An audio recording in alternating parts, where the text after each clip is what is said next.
with talking, maybe because I can only barely see you. If there's like a black, well, I can see you. Okay, you can see me and the presentation, but can you see the? Yes, I can see your presentation. Okay, Everything also the right fine. part of it. So yeah. if I now click to the right, then you can see everything. Okay, perfect. Okay, great. Then thank you again, everyone, for attending today's seminar, which will introduce 2 regulations to the participants, both of which are trying to implement an easier and quicker solution for claims within the EU. One is the regulation about to establish an order for payment procedures, and the other one is the small claims procedure. We decided that the first topic will be the European order for payment procedures, as this is the, well, let's say, bigger regulation. So there are more topics within them. And afterwards, we go on for the small claims procedure, which I think at that point you might find some similarities to both of the regulations. So we can, at some points, be a bit quicker about them. Yes, and then we go on with the legal terminology, which has been mentioned already, which was thankfully prepared by our project partners from Team Albania, and I'm very excited to hear those as well. And the discussion, as mentioned before, we can either do in small breaks, maybe in a lunch break, in between, whenever there is a need for you to ask a question, maybe just unmute yourself and ask something, try to write something in the chat. I try to keep ahead of it.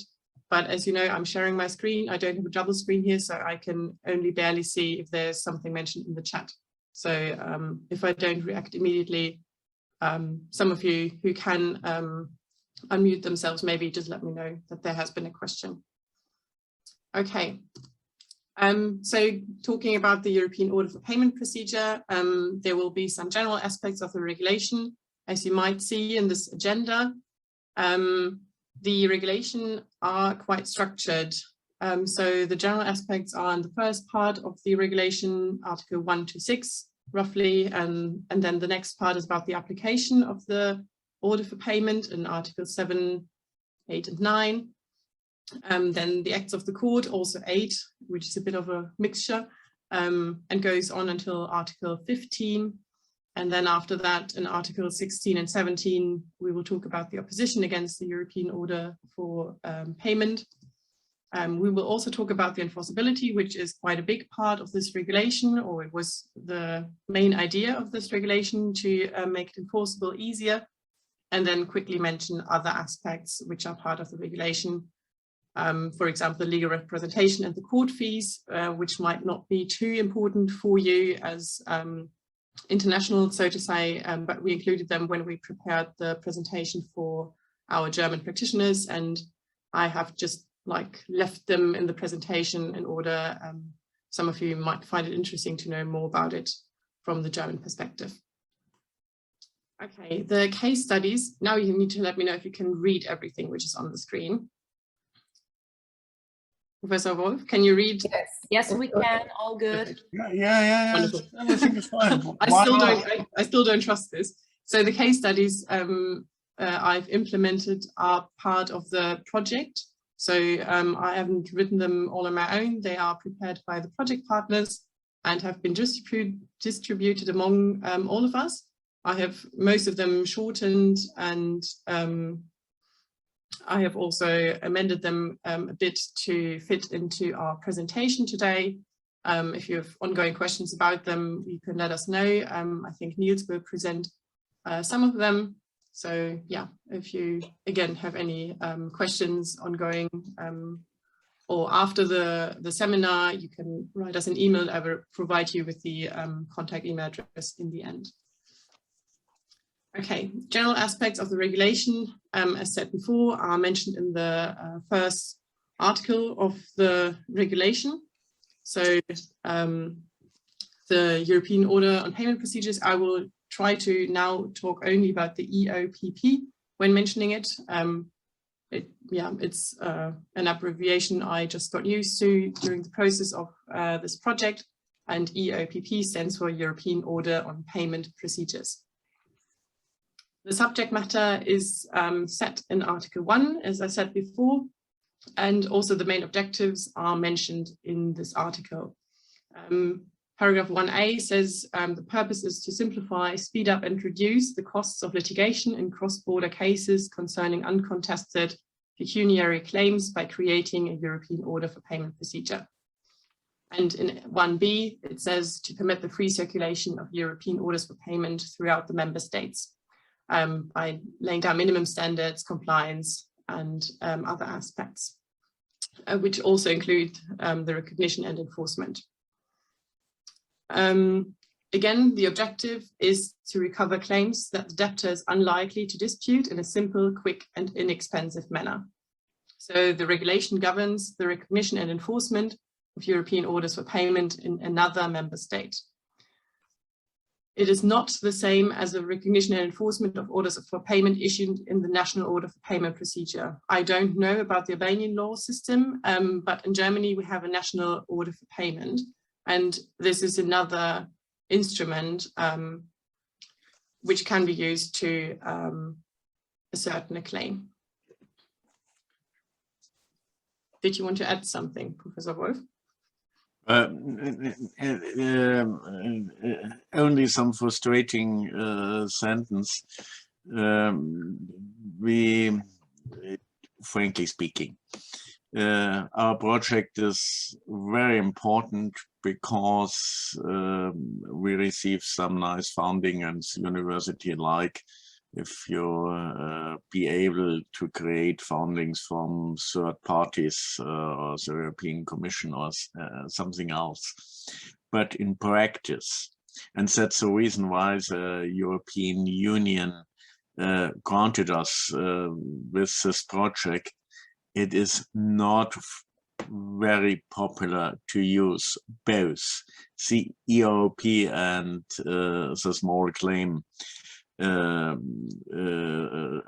regulation. Both are not, I think in most member states we have a quite good resolution for this problem, and we only have a few judgments on this field which demonstrate that they are not very frankly asked by lawyers or by the parties. So most we discussed today will be more from a theoretical viewpoint than we can implement court practice. That is sadly true, but maybe that will change within the next decades.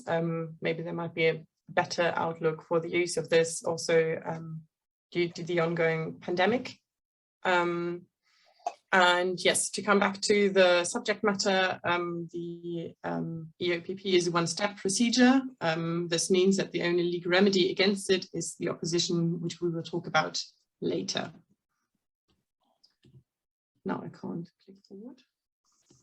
There we go. As I said before, it is an optional procedural instrument that exists alongside national order for payment procedures, as well as other special procedures in European civil procedural law for the cross-border enforcement of claims. So depending on the nature of the claim, the creditor might have a choice between different measures he or she can take, but there will be no two parallel proceedings on the same subject matter for the lack of need for legal protection. So I think that's a very common international understanding that there can't be two or more proceedings on the same subject matter. Usually from a lawyer's perspective, there will be a tactical litigation consideration if there is enforcement in another member state, if it's likely, and then it might be faster or easier to apply for a EOPP instead of, for example, national order for payment procedure or a national regular civil litigation. The scope is set out in Article 2 EOPP, and in paragraph 1 it is said that it applies to all civil and commercial matters and cross-border cases, whatever the nature of the court or tribunal. And there are some examples to which it does not extend, which are also mentioned in paragraph 1, sentence 2, and also in paragraph 2. And in paragraph 3, it is mentioned that the term member states shall mean member states with the exception of Denmark. So talking about the material scope, it is limited to monetary claims, so we cannot claim anything else except from money, and only in civil and commercial matters, although, as I've read out, the type of jurisdiction is irrelevant. So there might be some special courts in different member states, which might be responsible or competent for a special type of civil or commercial matters, and this is not important within the material scope of the EOPP. So for example, if there is a commercial court, this will still be considered materially applicable. Otherwise, what might be giving you a better idea, the scope of application, the material scope of application is very similar to the Brussels 1A regulation, though the exceptions differ. Again, I've tried to put it out a bit more as an example. Not covered are claims arising from non-contractual obligations, which also include tortious claims. What is indeed covered are arbitration matters or, for example, labor law. Of course, many other things if you can think of civil and commercial matters. But again, labor law, for example, is in Germany usually heard in front of a labor court. So that doesn't matter in the sense that it is a special jurisdiction as long as the material scope is fulfilled. Geographically, you might have wondered about the paragraph 3, which I also read out before. Denmark is not part of the EOPP, and this is also not part of the ESCP because of the Denmark protocol. You see it a bit down on the slide here. So this regulation within the EOPP has purely declaratory purpose to make it easier for all applicants who might not know about the Denmark protocol, but Denmark is not part of this enforcement scheme.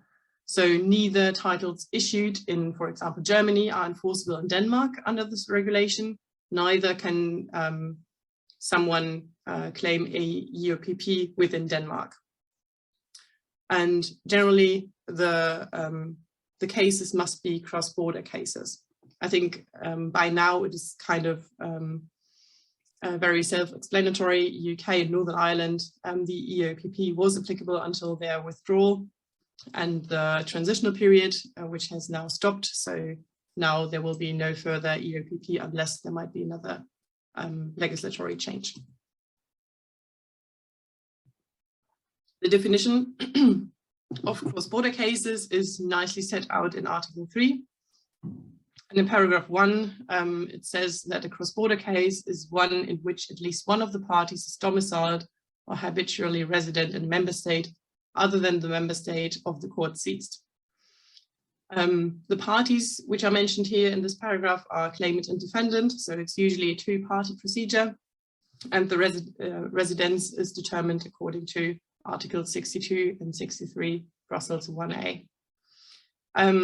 Habitual residence is also this kind of a European thing, defined autonomously under European law and not under national laws. So there's trying to be unification and harmonization to the regards that there might be a stability of understanding of what cases will be considered cross-border cases under the scope of this application. The relevant moment for ascertaining those aspects is the date of filing of the application and not the examination of international jurisdiction, which we come to in a second. This also means that only real cross-border cases are covered. So if only the enforcement might take place in another member state, but both parties are domiciled within one member state, then this will not be considered a cross-border case according to the EOPP. There might be special constellations with connection to domicile, and is it also possible to establish a claim to a foreign group or a foreign company?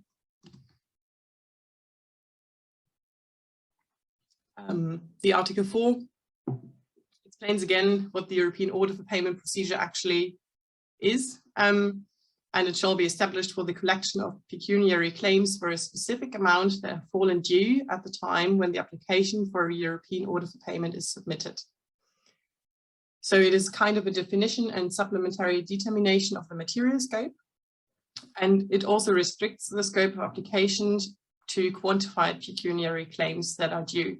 So there's three requirements that are important if you ever advise a client to opt for a EOPP. And also there's only the suit for performance possible, which also links to the quantified pecuniary claims. The quantification might sometimes pose a bit of a problem. Just some general remarks. The principal claim is considered to exclude interest and costs, and it must be entered in a claim form. We will talk about those a bit later. So the EOPP and the ESCP are generally very formalized procedures to make it easier and easier to understand for the people in the member states, because if you use a form and it's the same in your national language, you can easily fill out the form even if it's not in your native language, or you might not even understand the language.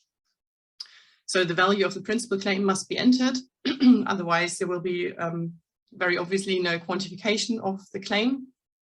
And what is important for the EOPP, there is no upper limiting amount. So generally you could claim any possible amount which is due at the time you file that claim. Additionally, the quantification can be in any currency, including those of non-EU member states, but that will most likely pose the risk for the claimant that the conversion is left to the executing member state. So there might be downfalls of currency problems. Again, I've talked about compensation for pain and suffering a bit when I said tortious claims are excluded. If we only talk about for the compensation of those, usually in German law, the amount of the claim for damages is left to the discretion of the court. So usually lawyers don't file for a very specific sum, but the court then decides what it finds to be adequate. But in this case, it would be unlawful because we have read in Article 4, it needs to be a quantified claim.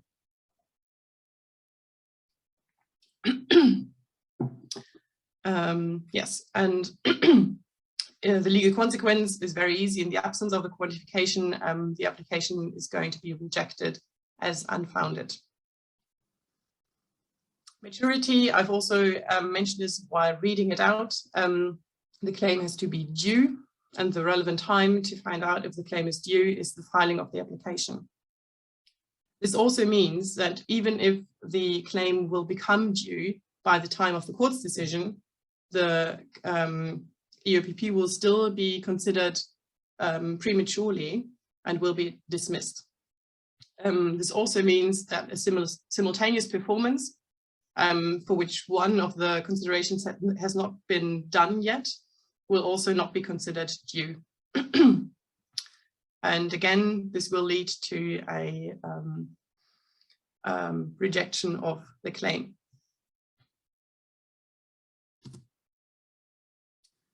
Talking about the jurisdiction, I've briefly mentioned it before. The international jurisdiction shall be determined in accordance with EU law. So generally, this will be Brussels 1A, because there's 1A too much. So if you read in the bottom where the arrow is, it should read Article 80 Brussels 1 is out of force, and the reference therefore is to Brussels 1A. I will change that before I send this out to you. So yeah, generally this is a European instrument. This is why other European mechanisms come sometimes into play. And Article 6, as I said, regulates international jurisdiction and applies Brussels 1A. So generally, Article 4 and the following of Brussels 1A apply, and there might be some exceptions like unilateral exclusive jurisdiction for claims against consumers in the consumer's member state of residence. So those exceptions also apply when the court considers jurisdiction. The local and subject matter jurisdiction, on the other hand, is determined by national law. In Germany, for example, there is one competent court which has central jurisdiction for all EOPPs, which is situated in Berlin. Functionally, not a judge is primarily responsible, but the judicial officer. And now I've seen Niels very briefly turning on his camera, but now he's gone. I might ask you to present the case. You may. Okay, it's my, I would not say pleasure, but I'm allowed to present the first case study to you, which is based on the following facts. We have Mr. Huber, who's from Germany, and he has his domicile in Munich. And Mr. Huber concluded a sales contract with Ms. Müller, and she's also from Germany, but she has her habitual residence in Austria, and she owns a law firm in Austria. And according to the sales contract, Ms. Müller is obliged to pay 150,000 euros for a modern designer kitchen. I mean, whatever she wants with this kitchen in her law firm, but she bought it. So Mr. Huber was obliged to deliver this kitchen to Austria. And he actually delivers the kitchen to Graz, but she does not pay the purchase price. And Mr. Huber, he actually obviously learned European civil procedure law, now wants to apply for a European order for payment against Ms. Müller. And the question that had to be dealt with in this case study was, which court has international jurisdiction? And Lisa, do you want to? Okay. And Lisa just presented to you or to us that the jurisdiction is dealt with by Article 6 of the EOPP. So we just go to the Brussels 1A regulation and apply the Brussels 1A regulation. So we check all those requirements, a civil matter. So we have a sales contract, that's definitely a civil matter. And then we go to the special jurisdictional provisions and end up with Article 7. A person domiciled in a member state may in other member state be sued in matters relating to a contract in the courts for the place of performance of the obligation. And number 1A then determines the state in which the goods had to be delivered as the place of performance. So this was Graz, so courts of Austria have international jurisdiction. We would have come to the same result applying the general jurisdictional provision, Article 4, subsection 1, as the defendant, Ms. Müller, has her seat, her habitual residence in Austria, so Austrian courts would have been competent or had international jurisdiction anyway, either via Article 7.1a or Article 4 Brussels 1a regulation. Perfect. Thank you very much, Niels. Again, if there has been, I know I've been a bit of a rush so far, so if you have any ongoing questions, understanding problems, whatever the matter, there might be my internet being a bit weird, so just let me know. Otherwise, I would like to continue with the application for a EOPP, but I'm not mad if someone interrupts me, so just let me know. Which is set out in Article 7. And there are also the requirements named, which the application shall state. For example, in A, the names and addresses of the parties, B, the amount of the claim, C, if interest is demanded, D, the course of action, so there has to be an explanation of what the claim is actually about in order to define the subject matter. There might be a description of evidence supporting the claim. In E, F, the grounds for jurisdiction to actually establish what Niels has already said about Graz, Austria, for example. If no one would have known that the kitchen was actually delivered in Austria, then it would be very hard to determine this jurisdiction. And also, because it's very important, it should also include the cross-border nature of the case.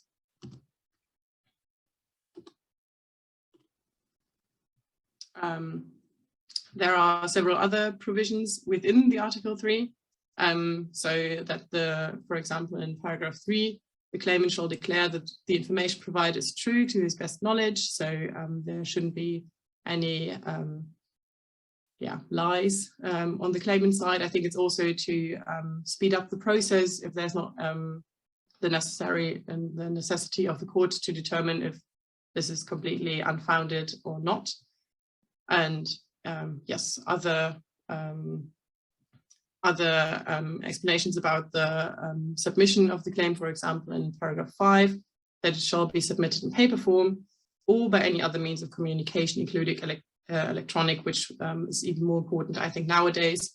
But again, depending on the postal system in some of the member states, that might be even better considered their lack of, my personal trust is destroyed in many other post offices within the EU. So I would rather file a claim electronically. And also paragraph 6 states that the application shall be signed by the claimant. There might also be an electronic signature. I've mentioned this before, the EOPP as well as the ESCP, which we talk about later, are very formal procedures. And this is why if the claimant wishes to opt for a EOPP, he or she has compulsory to use the forms provided within the regulation. So Form A is the claim form, and it basically states everything what the claimant has to submit. So it makes it actually easier for the person to submit his or her claim. Nevertheless, if they do not use it, then there will be no EOPP. The requirements obviously must be met. So if there's only a blank page submitted with maybe a name of parties, this is not enough. This also makes sense, I think, in every national jurisdiction. So if the court doesn't know what the claim is about, or if there even is a claim, then there can't be a procedure.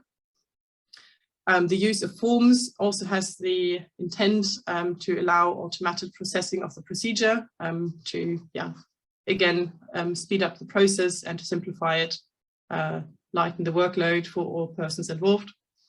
And the evidence must be named, for example, a witness statement, but it must not be submitted. So there must not be any affidavits attached to the claim form. I've now shown, I think it's very, very small, and also it's in German, so you might not understand very much, but you can see basically that it's a kind of easy system. So this is page 1 of the claim form A, and number 1, if you can see it, mentions the court, so Gericht means court, and number 2 is parties and their representatives. So basically what can be done is just the claimant just has to fill out the tabs, and then if he or she does it more or less correctly, then basically the application shall be fine. And this is where we come to our second case study.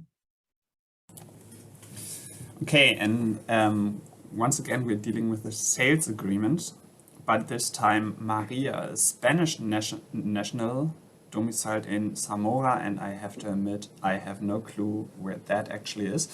And she agrees to sell her Audi A4. I mean, maybe she discovered some illegal techniques in there, or to Manuel, a Portuguese national, domiciled in Porto. And they agreed on a price at 3,500 euros, and they even signed a purchase agreement. And in Lisbon, where Manuel's parent lived. And upon the sales agreement, Maria actually delivers the car to, I don't know where she delivered the car to actually, but Manuel only I think in Lisbon it's meant. Okay, so she delivered the car to Lisbon. And there have been parts of the purchase price actually paid, 2,000 euros, and the remainder of 1,500 euros have not been paid. And Manuel does not show any intention to do so. So Maria decides to apply, or she requested Manuel to pay the purchase price, and then she decides to apply for European payment order in a court of first instance in Zamora. And she included in her application the address of Manuel's parents in Viana de Castelo, where she knows Manuel was living at that time. The court issues a payment order without acknowledgement of receipt by Manuel. And again, we are faced with the question, which courts have international jurisdiction?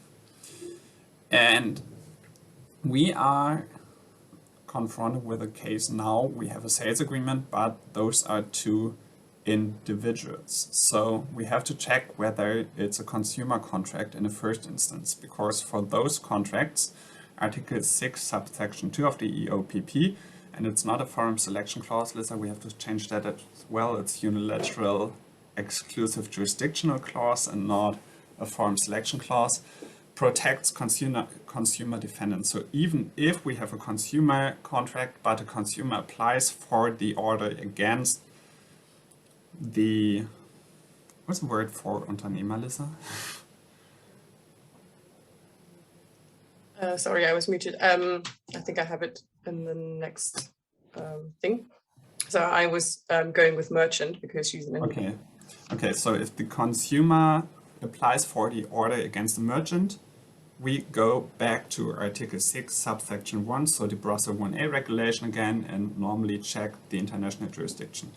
Only if a consumer or the order is to be applied against the consumer, we have a clause in Article 6, subsection 2, which precedes all other jurisdictional clauses.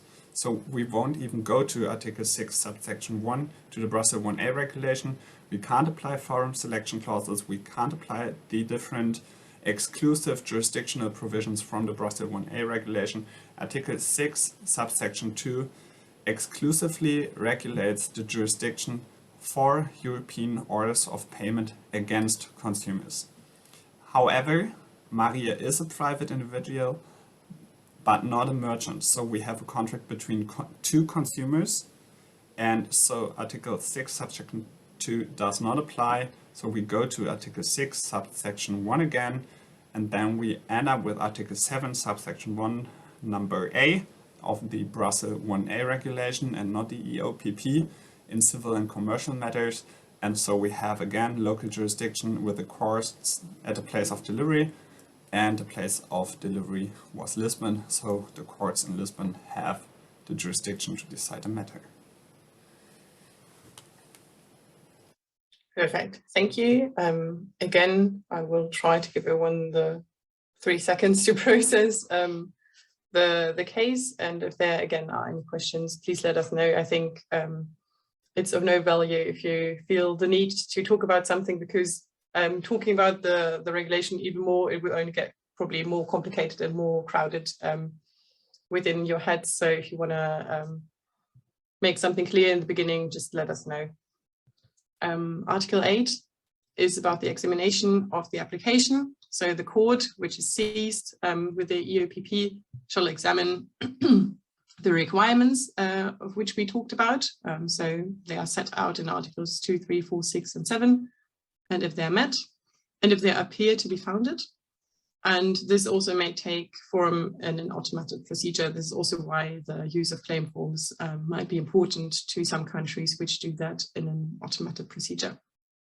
Article 10 talks about the modification of the application. So if the court actually finds that the requirements are not met for only part of the claim, then the court is to inform the claimant about it. And it does so with using standard form C. So there is another form which is issued by the court, possibly to the claimant, if there are any requirements which he or she hasn't complied with in the first place. So it's not directly dismissed if there's actually only part of the claim missing, but there's another chance given to the individual that is using this claim instrument to better their form. This is also obviously due to the idea that usually people using the EOPP will be individuals not represented by lawyers. And obviously those persons who don't have a law background might make mistakes, might leave some things out, might have misunderstood some of the requirements, and they shouldn't be punished, because otherwise they would need to file a whole new claim, and this also wouldn't make it easier for the court.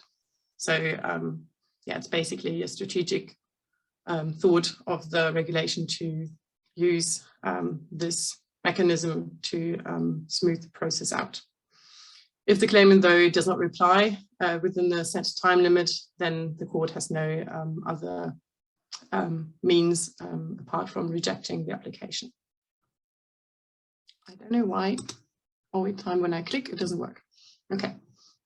Again, according to Article 8, the court checks the formal requirements, and only the formal ones, and an individual conclusiveness check does not take place, not according to 8. And modification of the application, as said before, might be needed. And the starting point would be that the conditions for remission are only met for part of the claim. Again, the court uses standard form C, sets a deadline. The claimant can accept or reject the court's proposal within the deadline. If the claimant accepts, then there will be an order for payment for only part of this claim as the court proposes. And if the claimant rejects, then the court rejects the application in its entirety.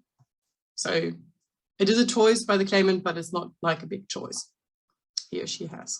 Nevertheless, depending on the amount of money he or she would be granted by the court, it might make more sense in their personal point of view to use a regular civil proceeding to might ascertain more of the claim. This is Form D.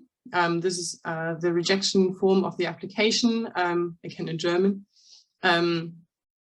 This is what the court uses to reject the claim Form A, and the court must also state reasons within this. This is not shown on this page. Those claim forms usually have more than one page, in case you wondered, but I didn't want to flood the whole presentation with all of those pages.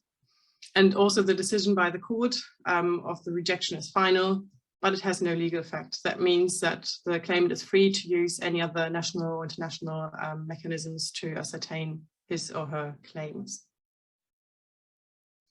If the court finds that the claim is valid and the legal requirements are fulfilled, then an order for payment is issued, and this is done by Form E.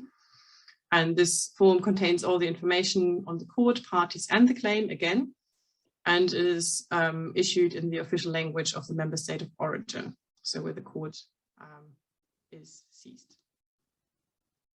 This form contains also information, or the service includes information on legal remedies for the defendant, because obviously they have this will have an impact on them, because the claim form is enforceable, what we will learn later. And the service of documents generally is according to national rules, which is set out in Article 12, paragraph 5. So in Germany, it would be paragraph 1089, in case you want to know. ZPO stands for German Civil Procedural Code. But there are some minimum requirements set out in Articles 13 to 15 EOPP, which must be met, so they can't be changed, even if the national law does not require those. The legal consequence of service of a European order is the effect of suspending the limitation period. This is also pursuant to national law, that the commencement of the suspension of the statute of limitations to the time of filing the application, and also lis pendens, in accordance with the relevant national law. The service, as mentioned before, have some requirements set out in those articles. So Article 13 deals with service with proof of receipt. Article 14, service without proof of receipt.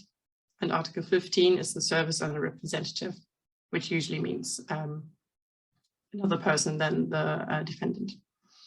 There is also a division between domestic service, which is generally found in German national law, and cross-border service along another European regulation.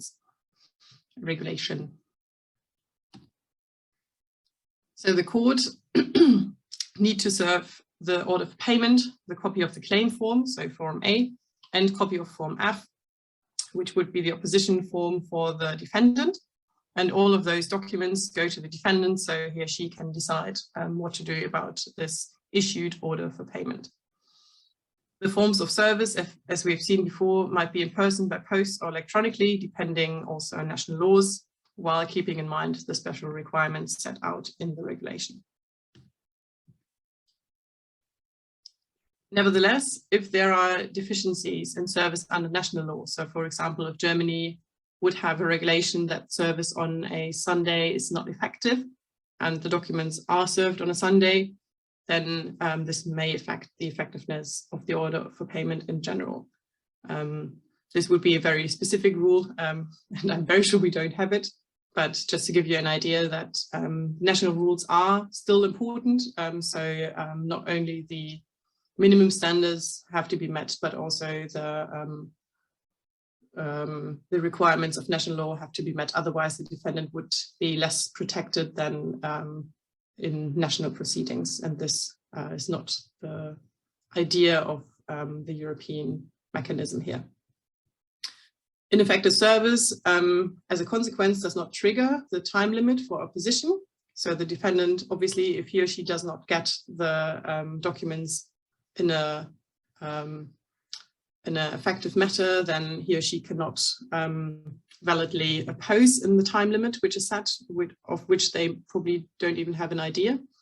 And therefore also a preclusion of the declaration of enforceability is a effect of the invalid service. There might be a problem if the defective service is not apparent until after the declaration of enforceability. So the court may have not known that there was an effective service.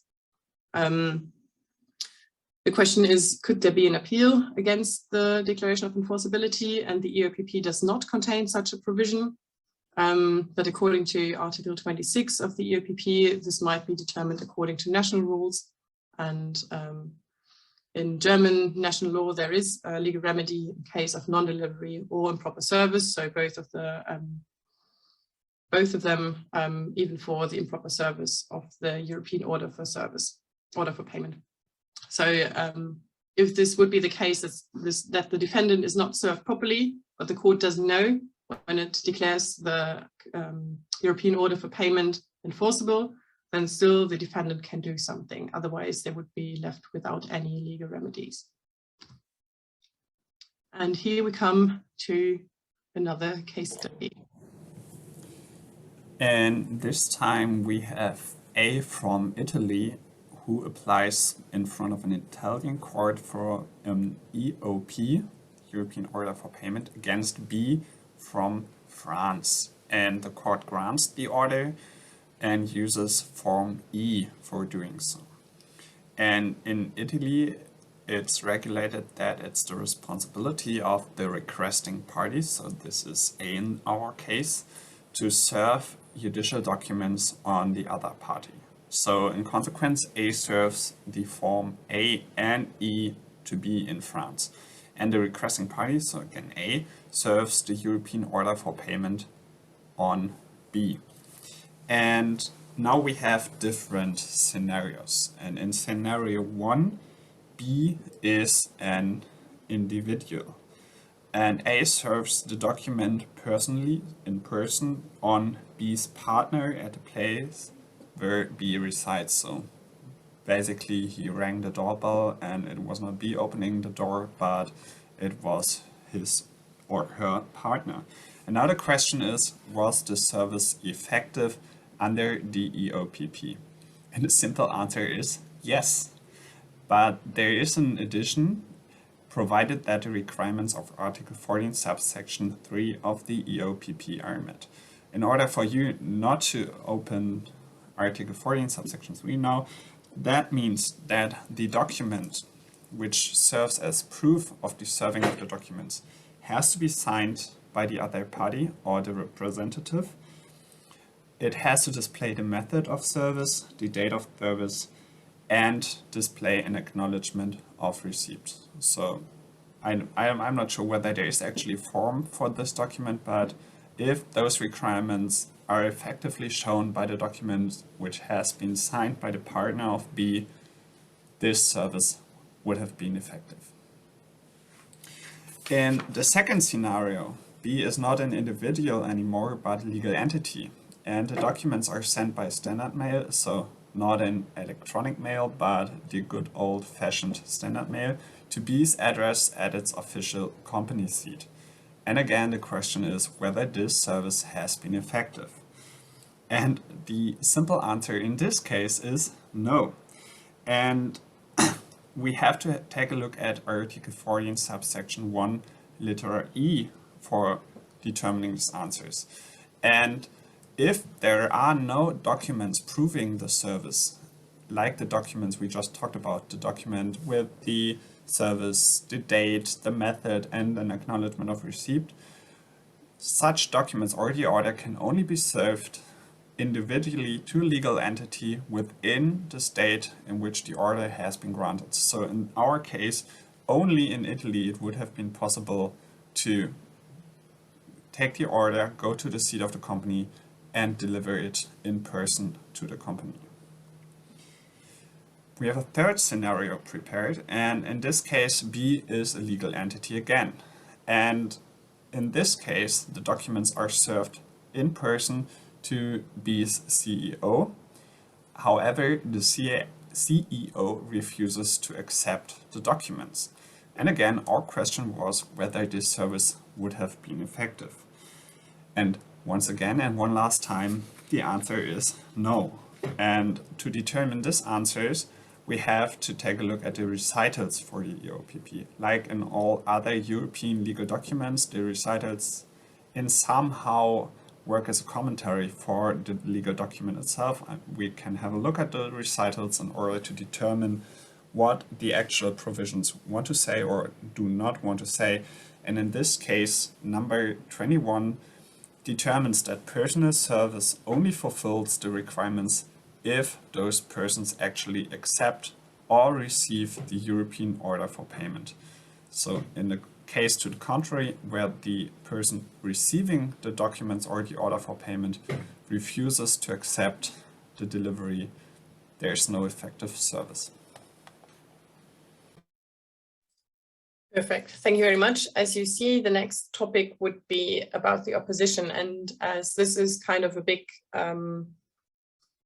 topic next, I would suggest, if not all of you are very, very keen to hear it in the next 10 seconds, that we will take a short break and come back in 10 minutes, which would be 5 to 25 past, probably. If that's all right with everyone, I would just mute myself, turn my camera off, maybe get a tea, and then I'll see you all back in 10 minutes.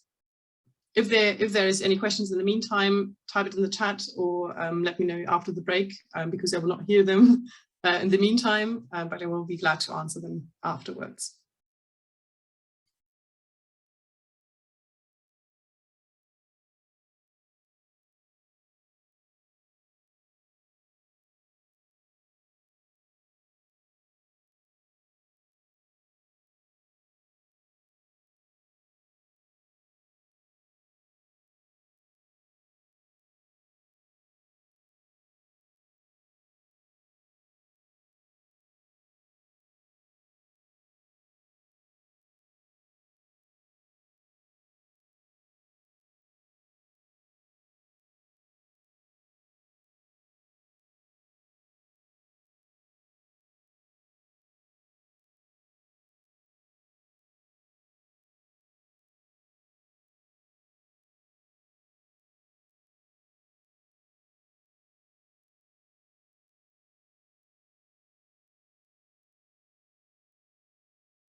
Okay, I see that most of the Albania team have resumed in turning on the camera, which is great.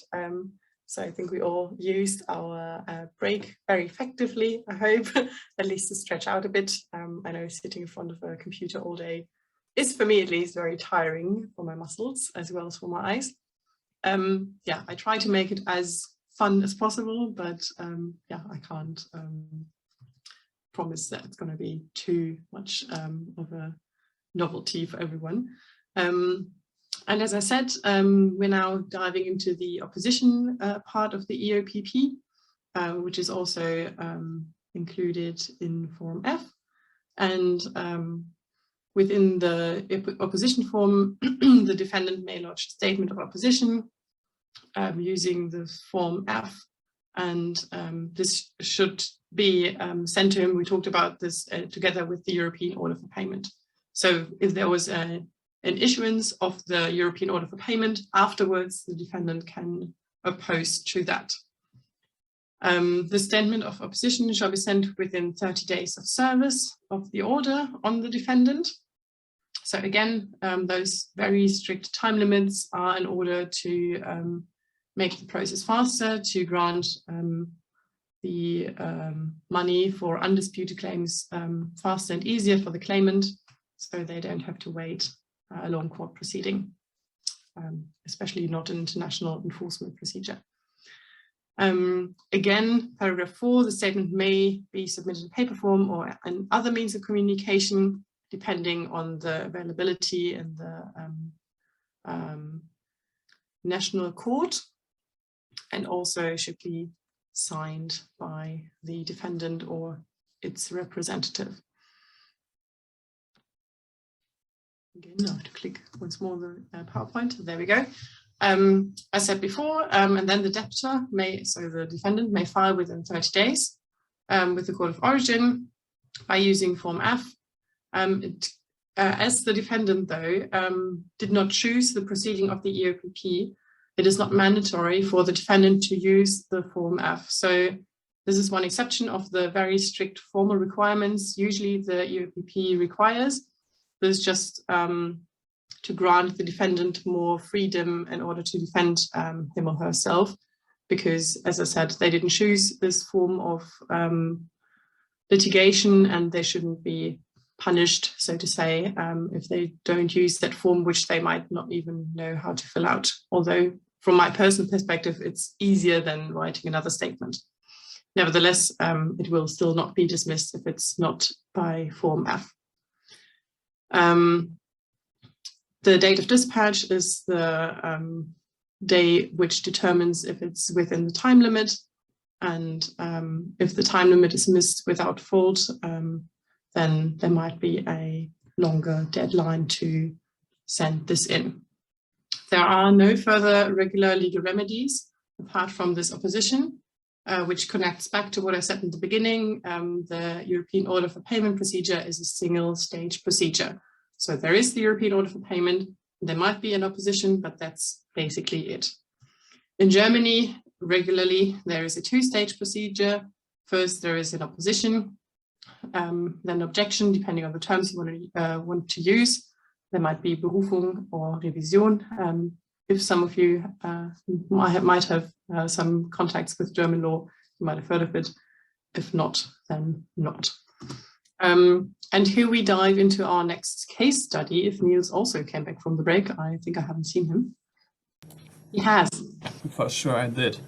So our fourth case study today is based on the following facts. We have Z, and he has his domicile or seat again in France, but he applied in front of the competent German court for an European order for payment. And Lisser just told us that in Germany it's not any court, but the district court in Berlin, Berlin-Wettig, I think, according to section 1087 of our German Code of Civil Procedure. So Z literally went to Berlin and applied for an European order for payment in the amount of 10,000 euros against Y, residing in the beautiful city of Hanover in Germany. And the Amtsgericht Berlin-Wettig granted the European order for payment against Y, and it used Form E for doing so.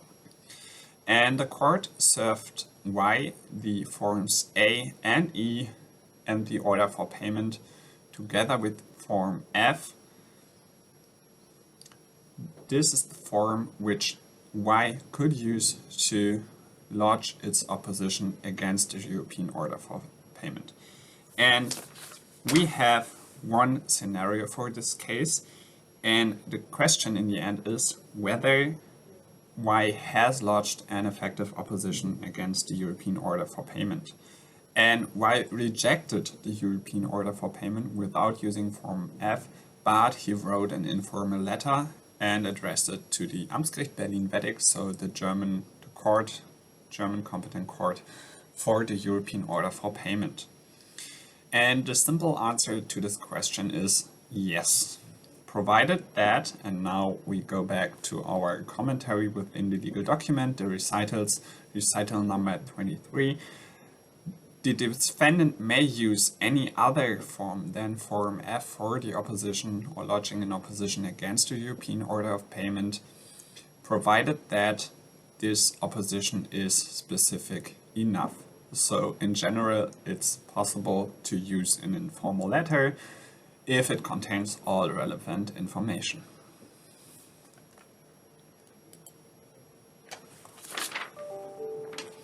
We have a second scenario. Y sent his opposition within 30 days of service of the court and addressed it only to Z. And again, we are faced with the question whether this forms an effective opposition against our European order for payment. And in this case, the answer is no. German law requires you to send the opposition to the court that distributes it to the claimant. And as just have been said, the competent court is the local court in Berlin-Weddig. So it's not Z, but it's the local court in Berlin-Weddig. This might be different in other countries, and this is Article 16, subsection 1 and not 2 of the EOPP.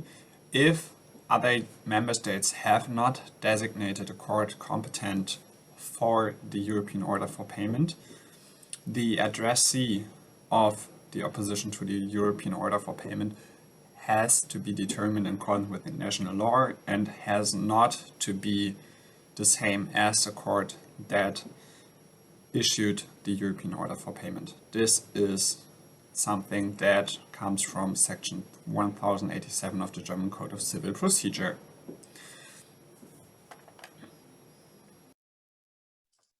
Perfect. Thank you again. Now we're talking about the effects of the lodging of a statement of opposition. So after possibly the defendant filed effectively for an opposition, Article 17 states that if the statement of opposition is entered within the time limit, we talked about this, the proceedings shall continue, but before the competent courts of the member state of origin in accordance with the rules of ordinary civil procedure, unless the claimant has explicitly requested that the proceedings be terminated in that event. So there can be two possible outcomes of the effects of a statement of opposition, which would either be the ordinary civil proceedings or the termination of proceedings in general. And where the claimant has pursued his claim through the European Order for Payment procedure, nothing under national law shall prejudice his position in subsequent ordinary civil proceedings. So even though this might have been rejected by opposition generally, this is not a preclusion or prejudice for the following civil procedures. And the transfer shall be governed by national law. So for Germany, it would be German law. For France, it would be French law. And the claimant is also to be informed whether the defendant has lodged a statement of opposition. This also makes sense. Otherwise, they wouldn't even know if there was a transfer to ordinary civil proceedings or not. So if we continue with the thought that the debtor, so the defendant, files the position timely, then there will be a transfer to either the European Small Claims Procedure or National Civil Procedure. This is obviously like the biggest link the EOPP and the ESCP have in this case, because there can be an ordinary civil procedure, which might also be a European ordinary civil procedure possible for those claims. This obviously, and we'll talk about it later, as this is a small claims procedure, will depend on the amount of money which is claimed within the EOPP. Talking about those sums we've talked about earlier, for example, 10,000 euro, it would be rather going into a national civil procedure because the threshold of the small claims procedure would be overstepped. Again, the EOPP court, so Berlin Wedding, as Niels has pointed out, sets a deadline for the applicant to name the court responsible. So it usually does not have to be necessarily the same court for the EOPP.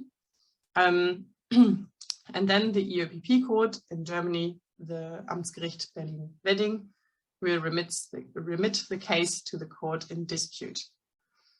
There will be lis pendens with service of the EOPP if it's lodged as soon as possible after the summons have been sent.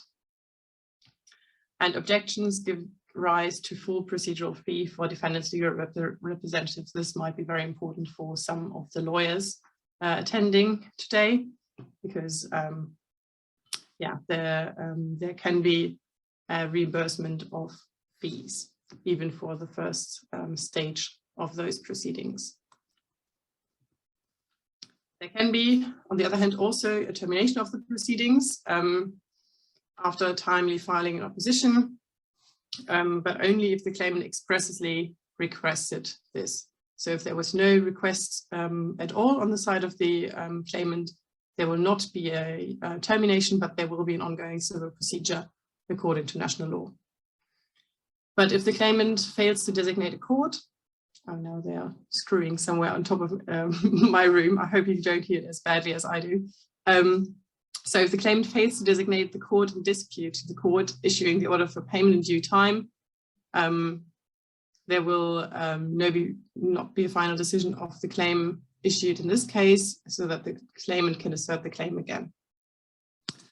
The costs are not regulated within the EOPP, and it is in the applicant's interest to bear the costs because he or she initiated the proceedings and ended them after filing an objection. So it is basically to a very high amount in the hands of the claimant how the proceedings proceed, if they actually start, if they continue. So it is their responsibility to bear the costs of those proceedings and not on the defendant, because they did nothing to go into this dispute in this way. So if there is the other alternative, that the defendant did not lodge the opposition within the time limit, then there will be, then we basically go back to the European order for payment. It will be enforceable throughout Europe without executorial procedure, which is also stated in Article 18 and following. So where the enforcement is mentioned within the EOPP. Niels, do you want to jump in again? Do I want to? Okay. Well, our fifth case study is based on the same facts like the fourth. So we have Z again from France, who went to the district court Berlin-Wedding and applied for an European order for payment. The European order for payment has been granted. It has been served to Y in Hanover, and Y now effectively lodged an objection against the European order for payment. And now in the first scenario, Z saw our claimant explicitly requested the court that he wishes to continue the proceedings, and he informs the court about this by a simple written letter. And the question is, will the court take this letter into account when assessing the application? And once again, the simple answer is yes. The European order for payment procedure does not require a specific form. There are no formal requirements, so you can simply inform the court, and the court will take into account this information when assessing the application. A bit more complicated is the second scenario. In this case, Z has designated the District Court Berlin, so the second instant Landgericht, as the court competent for the proceedings. And the question now is whether the adversary proceedings start at the District Court Berlin, so whether there will be hearings and in the end a judge at the District Court Berlin will render a decision. And this answer has to be determined under German national law, because once lodging an opposition against an European order for payment, the person or the applicant for the initial European order for payment has two choices. And this is since 2015, when the EOPP has been revised. You can either transform the proceedings into a European small claims proceeding if the requirements for entering into such proceedings are met. And I think the ESCP is the convention or regulation that we will deal with later on, so we'll skip that. If there is no explicit choice, so the default rule is that these proceedings will be transformed into a proceeding under national law. This stems from Article 17, subsection 2 EOPP. So Article 17, subsection 1 stipulates the option to transform the proceedings into a European small claim proceeding if the requirements are met. If there is no such choice, it's a national court proceedings. So we are now within German law. Local jurisdiction has to be established under the German national law, and if the other party argues in a case in a hearing without objecting to the jurisdiction of the court hearing the case has been established. We have now, and this is in contrary to Article 24, in general, under the European Order for Payment Proceedings, you need no representation by law. You do not need a legal representation. However, this only applies to filing for the European Order for Payment and the opposition. Once this proceeding has been transformed into a national proceeding, for example by lodging or effectively lodging an opposition, national law applies. It's not within the sphere of application of Article 24 anymore, and then according to section 78 of the German civil procedure, you need to be represented by a lawyer. So for the application of the EOPP, Article 24, there's no legal representation needed.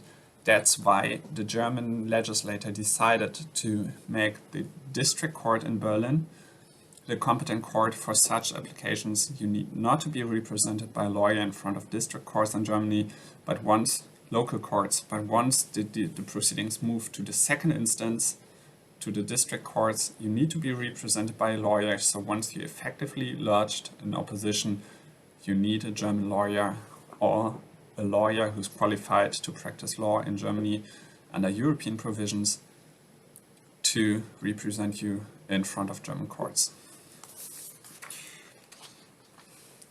In our third scenario, Z has not designated a court in Berlin, but a local court, Amtsgericht, in Hanover as the one competent for the adversary proceedings. And again, the question is, will the court schedule a hearing and start the proceedings? And in this case, the answer is no. Once again, we have no choice to transfer, or there is no will evident of the parties to transfer the proceedings into a European small claims procedures. So we move into German national law. We are now within the German Code of Civil Procedure. And as the amount in dispute was above 5,000 euros, it's not the local courts, the Amtsgerichte anymore, who are competent, but the district courts. In Germany, this depends on the amount in dispute, and anything above 5,000 euros has to be decided by district courts.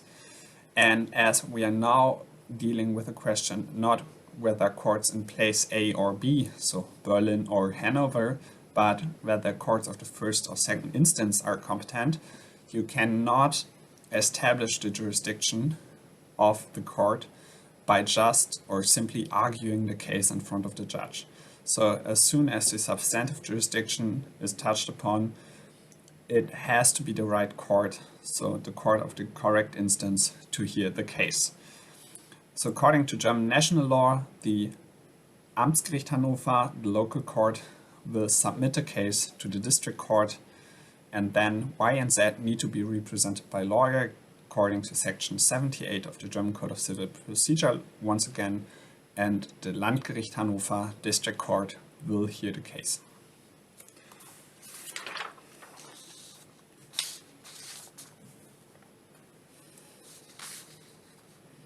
We have a fourth scenario, and in this scenario, Z has designated once again a local court, but this time in Berlin as the one competent for the proceedings. Once again, the question is whether adversary proceedings start at the local court in Berlin-Weddig. And let's remember that the court in Berlin-Weddig was the one which was competent for the issuance of the European Order for Payment under section 1087 of the German Code of Civil Procedure. So the question now, do the hearings start in front of this court? And the answer is no. And we go to German national law once again, as we have no choice to transform the proceedings into a European small claims proceeding under Article 17 subsection 1 of the EOPP. Accordingly, German law governs the proceedings, and that now wrongly identified the local jurisdiction, Hanover. Instead of Hanover, he chose Berlin, and the substantive jurisdiction, he went for the local court instead of the district court. Once again, the court will transfer the issue to the competent court. So it's the district court Hanover, and both parties need to be represented by a lawyer, once again according to Article 78 subsection 1 of the German Code of Civil Procedure. Thank you. Yeah, those were a bit of lengthy discussions. I find them kind of interesting to actually think about the problems this choice of forum, if you want to name it that way, can pose. Usually a German procedural law is quite lenient with those wrongly identified courts, and they will see it as their task to put you in front of the right court so the case can be heard. Now we come to one of the most important parts of this regulation, which is the enforcement. Mainly it's mentioned in Article 18, and it says that if within the time limit laid down in Article 16, paragraph 2, and taking account an appropriate period to allow a statement to arrive, if there's no statement of opposition, then the court shall, without delay, declare the European Order for Payment enforceable using Standard Form G, so another one. And it also needs to verify the date of service. Paragraph 2 says, without prejudice, the formal requirements for enforceability shall be governed by the law of the member state of origin, so it cannot go completely without national laws again. And matter of knowledge, the court shall send the enforceable European Order for Payment to the claimant, so he or she can actually go and enforce their now enforceable claim.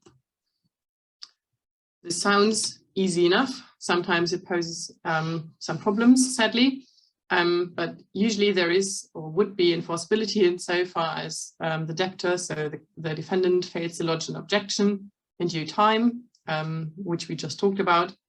The court has checked the date of service and the lawfulness of service. We talked about that as well earlier on, that there need to be considered the minimum requirements set out in the EOPP and also the national requirements of service. And additionally, there must be further, or there could be further formal requirements of the member state that actually enforces the claim that need to be met.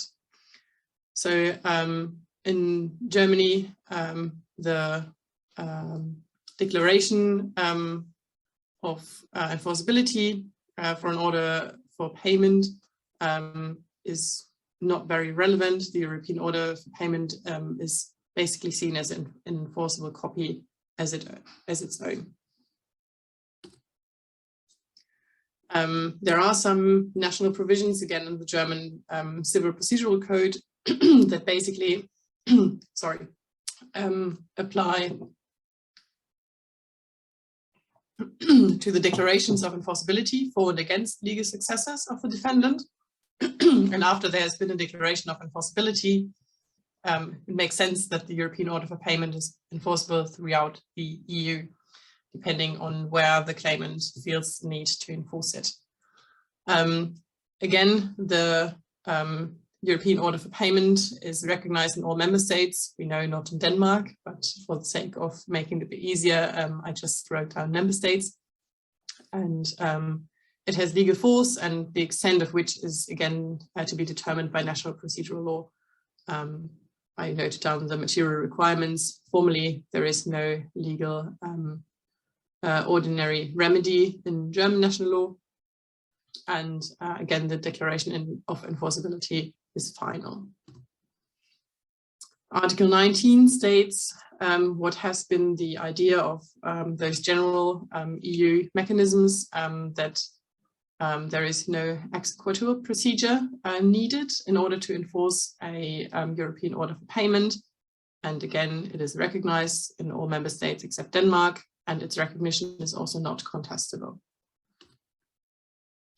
There might be, however, because if this would be the end, then there might have been some problems. There might be a review in exceptional cases, and this is only very rarely. I think it is meant to be a very big exception, and therefore I think it's even less likely to happen than generally people opting for the EOPP or the ESCP.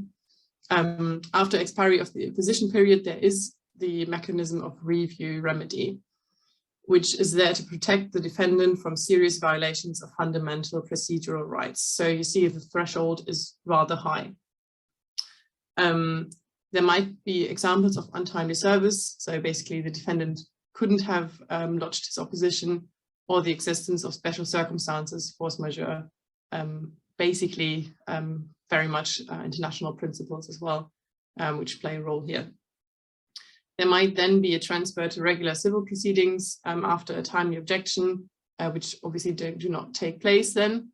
And this is considered a violation of the right to be heard.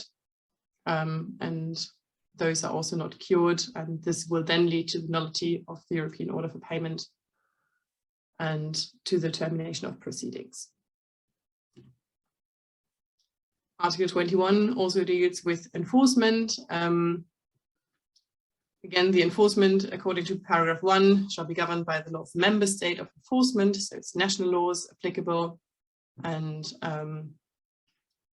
the subsection of this paragraph states also that the European Order for Payment shall be enforced under the same conditions as an enforceable decision issued in the member state of enforcement, so there should be no discrimination against the EOPP in comparison to local judgments or enforceable decisions.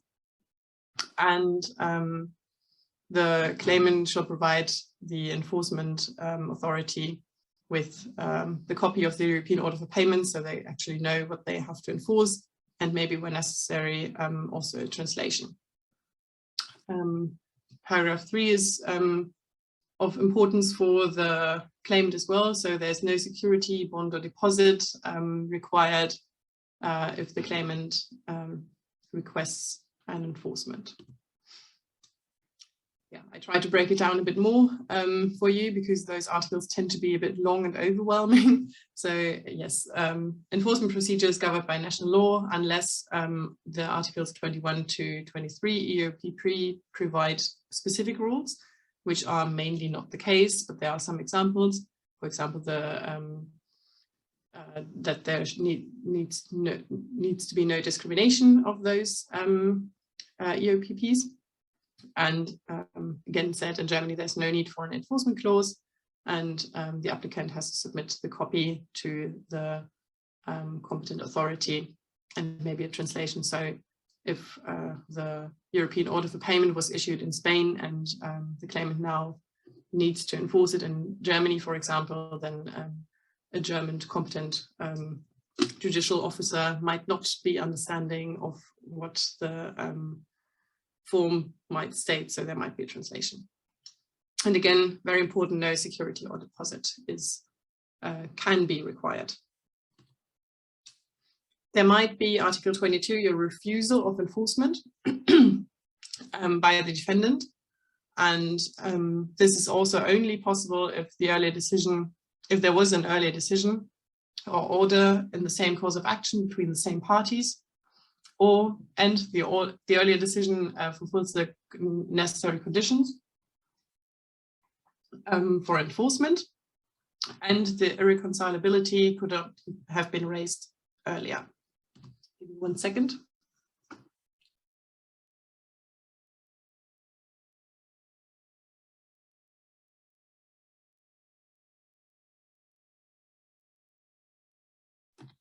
Okay. I'm trying to keep my voice together. Article 22 talks about an autonomous remedy against the enforcement. So not against the European order for payment, but just, so to say, the enforcement. So there are different requirements that need to be met. This mechanism does not grant a review on the merits of the European order for payment. So only procedural aspects can be reviewed. Article 22, paragraph 1 states the incompatibility of the order of payment with an earlier decision. I just read it out loud. The earlier judgment must be capable of recognition. Otherwise, this wouldn't help the claimant, so to say. And then to dismiss the European order for payment, which can be enforced, would leave the claimant without any enforceable mechanism. So that wouldn't help the cause and would only well, maybe help the defendant not to pay what he's actually owing to the claimant. Article 22, paragraph 2 speaks about an objection of compliance for the payment, and some of the German provisions are not admissible.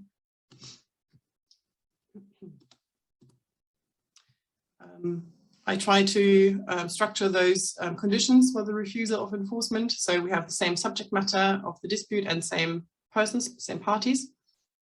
The interpretation is not very, very clear because, as Professor Wolf has stated before, there are not a massive amount of case law defining those interpretation on it, especially not on the refusal of enforcement. But probably there might be a similar interpretation as in Grosdels 1a, so there must be same factual circumstances and the same rights asserted. So it's not enough that only the same parties are involved. And the earlier judgment, I've said it before, must fulfill the conditions for recognition and enforcement in that member state, because otherwise, again, the defendant would have a mechanism to avoid paying. And the irreconcilability could not be invoked in the court proceedings by the defendant earlier. This is also, I think, a very high threshold because even though the time limits are rather strict due to the use of forms and information by the court and the service that needs to be very much always by receipt, the defendant usually has a chance to raise those objections for another decision, which is also on the same subject matter.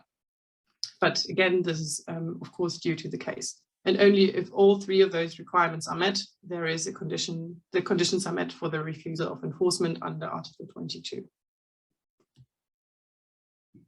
And here we go into another case study.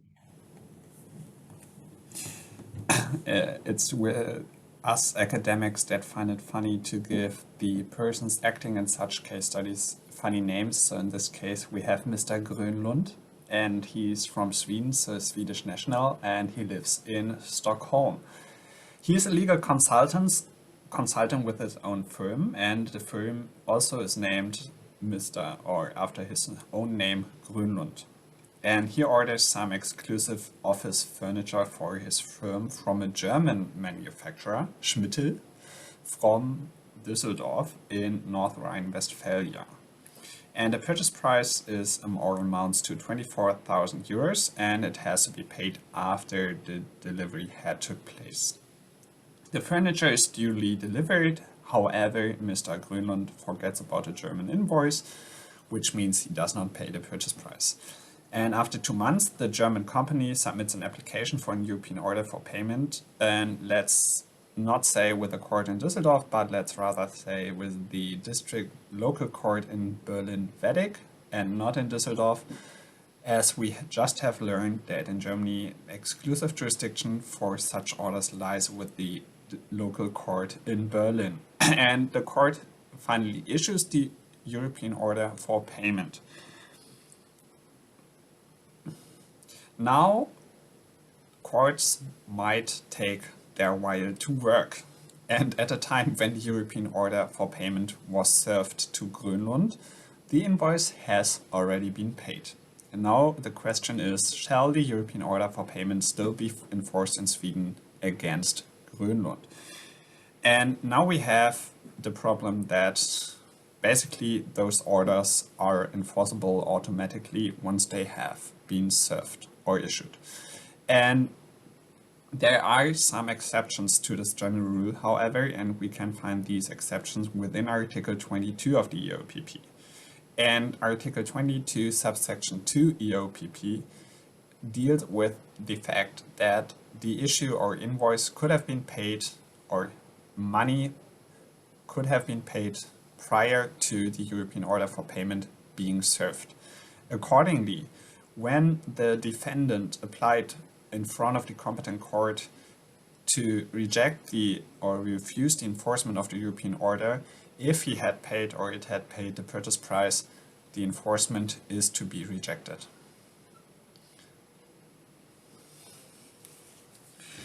The second scenario deals with the issue of conflicting decisions or conflicting proceedings. And Grönlund has initiated proceeding against a German company in Denmark to secure assets located there. Denmark is a third country in the sense of the Brussels 1A regulation as well as the EOPP, if I remember that correctly. And a Danish court has issued a declaratory judgment before or against a German company and before the German company Schmittel files its application for the European order for payment. So we have a declaratory judgment now, and this judgment says there is no liability for any purchase price or whatsoever. And now the German company Schmittel went to the Amtsgericht Berlin-Wedding and applies for a European order for payment. And for whatever reason, the German court issues this order, and the question now is, can this order still be enforced against Grönlund in Sweden? So I'll try to summarize again. We have had declaratory proceedings in Denmark. These proceedings ended with a declaratory judgment against a German company saying there is no liability, Grönlund does not have to pay the purchase price. Now Schmittel, the German company, applies for a European order of payment in Germany. This order is issued, and the question is whether this order can still be enforced even though there's a declaratory judgment binding both parties stating the contrary. Now we have to take a look at Article 22 subsection 1 of the EOPP. And according to this provision, the enforcement may be refused if there's a different decision between the parties that conflicts with the order of payment. We have this decision, and it's not relevant whether this decision has been rendered by a court of a member state or court of a third country, as long as it is between the same parties and within the same subject matter. And Lisa just stated that it's probably the same as under the Brussels 1A regulation, and it's not probably, it is the same. So we can apply the case law of the Court of Justice of the European Union concerning the matter in dispute under Article 29 of the Brussels 1A regulation. And since 1999, I assume, Gubisch Palumpo, we know that also declaratory actions have the same matter in dispute as the action for payment, And so it's the same matter in dispute, it's the same parties. And so the Grönlund company can apply for refusal of enforcement with the competent court under Article 22, subsection 1 EOPP. Perfect. Here we go. This is another enforcement article, is 23. This is about the stay or limitation of enforcement. This is also a matter which is not very regularly used, I assume. And within this, the court conducts a summary review, and the requirements are that where the defendant has applied for a review in accordance with Article 20, which we talked about, the competent court in the member state of enforcement may limit the enforcement proceedings to protective measures, make enforcement conditional, or under exceptional circumstances may even stay the enforcement proceedings. So this is the outcome of what happens when there is a review filed. Again, the requirements are set down in the lower half of the slide. I will not repeat all of them, but yeah, there has to be an application for the stay or restriction, otherwise the court will not just assume this on its own, and the jurisdiction has to be correct, and other aspects are conditioned to national law. So other aspects, so we are basically at the end of the EOPP part of this seminar, are that legal representation is discussed in Article 24 of the EOPP, and Niels also stated this very nicely in one of the cases where it came up first. Until the completed submission of the proceedings to the court in dispute, there is no mandatory representation by lawyer. After submission of proceedings to the court in dispute, in Germany, it would be the mentioned section of the Civil Procedural Code applicable. So then there is usually a mandatory representation by lawyer in front of those courts. This is very different in other European member states, though, so this can't be applied everywhere. About the court fees, the amount is determined by national courts. There's a principle of cost neutrality, so they can't just try to gain all their money from, for example, European order for payment procedures. Would be nice sometimes, but that's sadly not what is the idea of this. And again, there is a graduated prohibition of less favorable treatment of the European order for payment procedure. So the general idea of the EU, I think we know this, is that there shall be no discrimination against EU mechanisms, other member states, other citizens in comparison to the national citizens, mechanisms, etc. The relationship with national procedural law, which I talked about many times within the respective aspects, is mentioned in Article 26 EOPP. So there are standard rules for regulatory gaps, which are intentional most of the time, so that the national procedural law will fill those in, also because not all the member states want to give away all their procedural ideas and rights and defenses of the parties. So if the EOPP does not contain a final regulation, the national regulations as well as the national enforcement procedure apply accordingly, or if there are none, to be closed by the national legislator.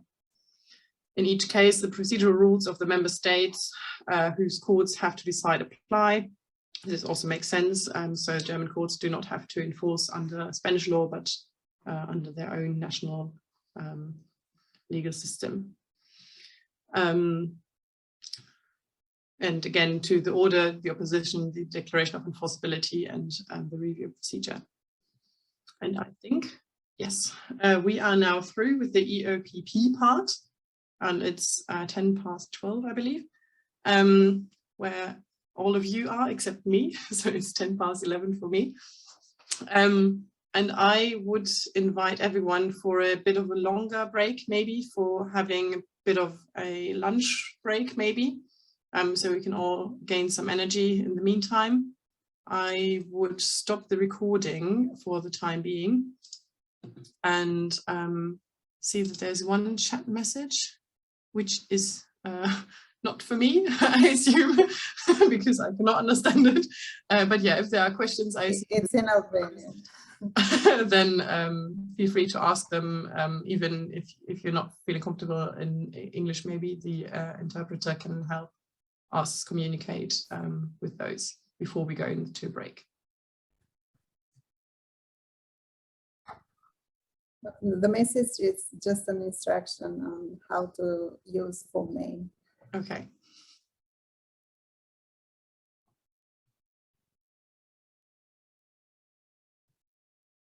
If there are no questions, again, if they just come to you when you are eating your lunch, then come back after the break and feel free to ask them. I'm very happy to answer them as far as I can. Maybe Professor Wolf will be with us then as well for a moment of his time. He's probably even more capable of answering everything you want to know, especially some even more technical or practical implications of the regulation. And then if that's all right with our all Albanian team project partners, I would say we have an hour of lunch break, so until 1:45. That's fine. Perfect. Because I rushed through the UPP, we're now able to actually eat something in the meantime. All right, wonderful. Then see you all again in 1 hour, and yes, enjoy your lunch break. Thank you. Bye. Thanks.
And maybe the project partners and maybe Niels as well could confirm they're back from their lunch break. Oh, Professor Wolf is also here. That's amazing. Yes. Hi, Lisa. We are here. Perfect. Wonderful. Okay. Have there been any questions that arose during the break from one of the participants, from any one of you?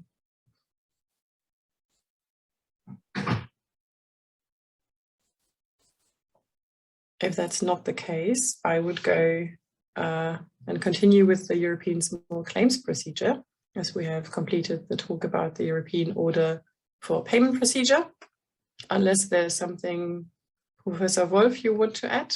No, just thank you. It was a tremendous presentation in our morning lecture, and I'm quite sure that the afternoon lecture will top this if it's possible. Well, we'll see. Okay, I hope Niels is back as well. Otherwise, I will have to jump in. Oh, he is. Oh no, he is. He just doesn't want to talk. That's fine. Okay, welcome back, and now welcome to the small claims procedure. As I said in the beginning, both of the regulations have some similarities, and also their core objective is quite similar, to make the enforcement of claims within the EU faster and cheaper for individuals. maybe, Professor Wolf, if I could ask you to mute your microphone if you are only handling with T. If you want to interrupt me at any point, please unmute yourself. But otherwise, I have this T noise in my ear. Okay. Yes, as I said, the... I have just done the T voice to honor you living in England. Oh, thank you. It's not yet tea time, though. A bit too early. But I accept it. Okay, so going into the small claims procedure, the system of the regulation is similar kind of as to the EOPP, although not quite as strict. So in the beginning, there are some general aspects of the regulation that we will cover, again, subject matter scope, cross-border cases, which is essentially the same definition as in the EOPP, and international jurisdiction. We will talk about filing of a small claim procedure, what needs to be done to commence and to conduct the procedure. We will talk about defenses and the judgment, recognition and enforcement again, as well as other aspects, and a very small practice and application example in the end. Talking about the subject matter, again, I will talk about the European Small Claims Procedure, very much always in the shortened form of ESCP, which stands for the term of the regulation. And in Article 1, the subject matter is better described. So the regulation establishes a European for small claims, intended to simplify and speed up litigation concerning small claims in cross-border cases and to reduce costs. It will be available to litigants as an alternative to the procedures existing under the laws of the member states. So again, we have the added value of this regulation as another mechanism of cross-border litigation. And also this regulation eliminates the intermediate proceedings necessary to enable recognition and enforcement. Again, very similar to the EOPP. Again, the same objective, cross-border enforcement is hoped to become simpler, faster and cheaper with the small claims procedure. And the creation of a title that can be recognized and enforced in all member states, again, except Denmark, is one of the core objectives that also helps to facilitate access to justice, and especially for consumers and other individuals, because again, representation by a lawyer, for example, is not mandatory. The costs are very low, and the times to achieve an enforceable judgment are very quick in comparison to national procedures, at least. So Article 1, it's kind of a sub-paragraph of the ESCP, eliminates the need for intermediate proceedings, as I've just read.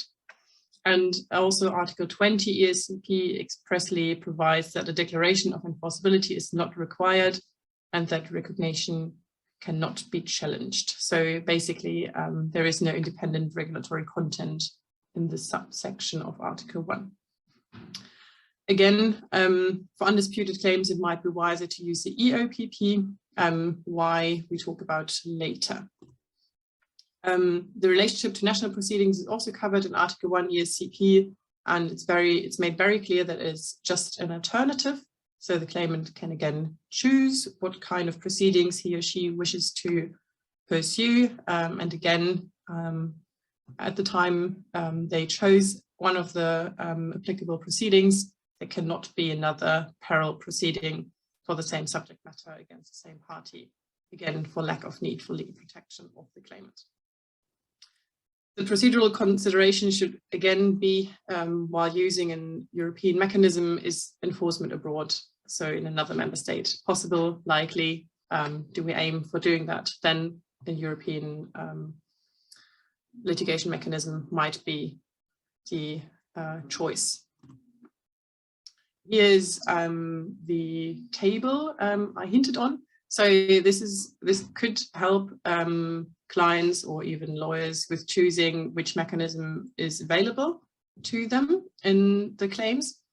And to the left in light blue, I think you can see my cursor, you can see the ordinary civil procedures.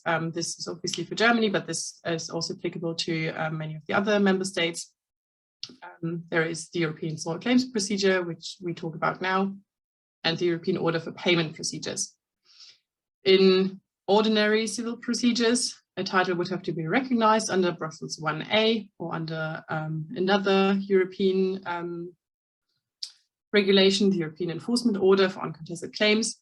This also means that the speed is rather low, and I would assume it's even it's probably taking longer time than in national judicial systems.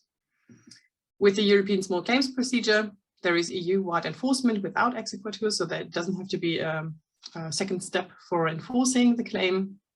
And again, it's a fast and standardized procedure for amounts in dispute below €5,000. We'll talk about it in a minute when we come to that article.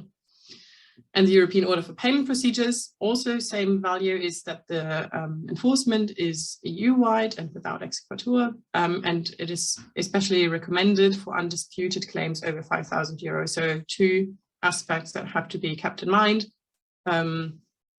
That if a claim is disputed, then the EOPP might not make too much sense, because if you expect an opposition to be lodged, then you will enter ordinary civil proceedings anyway, and the claimant has to pay for the EOPP as well. So there's basically no need in doing two proceedings after another. I mean, even though if it's kind of time efficient to do the EOPP, it doesn't really make sense to do it just for the sake of doing it, although one can try. And also for the small claims procedure, if there is a amount in dispute which is over €5,000, you cannot sadly use it, and you might consider using the EOPP or other national or international mechanisms.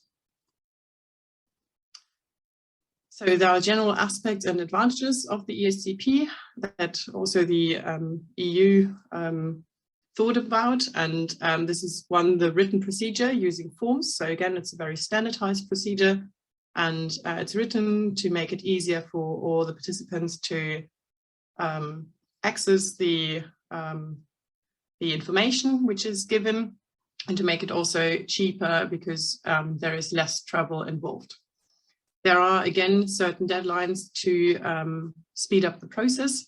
The use of IT is recommended, especially for the service. This is similar to the EOPP again. I mentioned this, there's no obligation to be represented by a lawyer according to Article 10 ESCP. There is a limited reimbursement of costs, and of course the EU-wide enforceability of judgment. The scope of the ESCP is mentioned in Article 2, so it is also applicable in cross-border cases, to civil and commercial matters, and where the value of the claim does not exceed €5,000 at the time when the claim form is received by the court. It shall not extend, and here are some examples where the scope is not met materially. And it's very much similar to the EOPP, and again, mirrors the EOPP here. So the material scope limits the amount on dispute of up to €5,000, again, only for civil and commercial matters. And otherwise, the material scope of the Brussels 1A regulation is very similar, with the exceptions of the area exceptions mentioned in Article 1, sentence 2 or 3, I think it is, and paragraph 2. It is, in comparison to the EOPP, not limited to pecuniary claims, but the type of claim must be specifically named on Form A and its value estimated at least. So this is also one difference between the ESCP and the EOPP. While in the EOPP there must be a calculated sum claimed, this is not the case for the ESCP. But again, if you claim the sum might be, I don't know, €4,000 and it's actually 10,000, then the scope of the ESCP will not be met, and it will not help you further in the end. Also, the idea of the ESCP is a suit for performance and getting a declaratory judgment. Areas that are particularly not covered are tax or custom matters. I don't know how that went further. I didn't even touch my computer.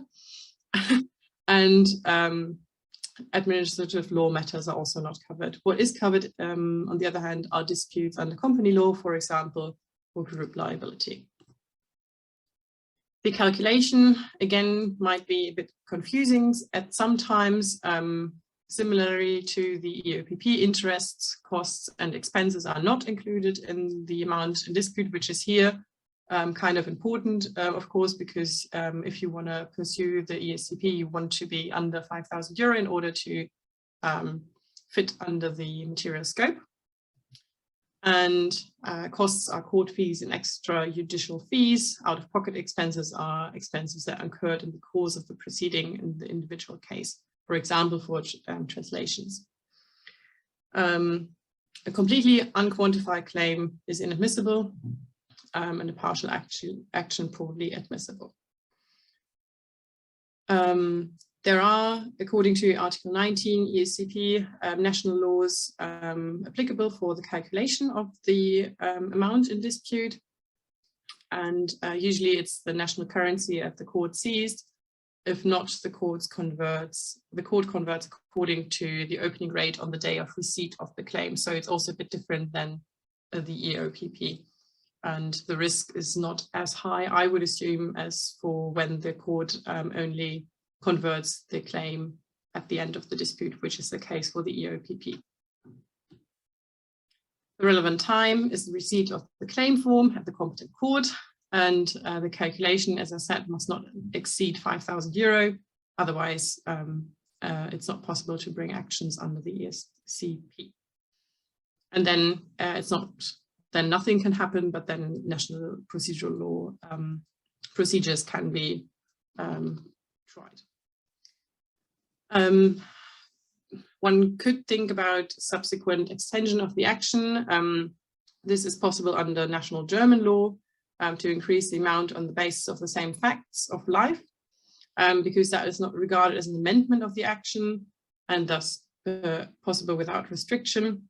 But obviously you cannot extend the action to an amount over the limit of €5,000.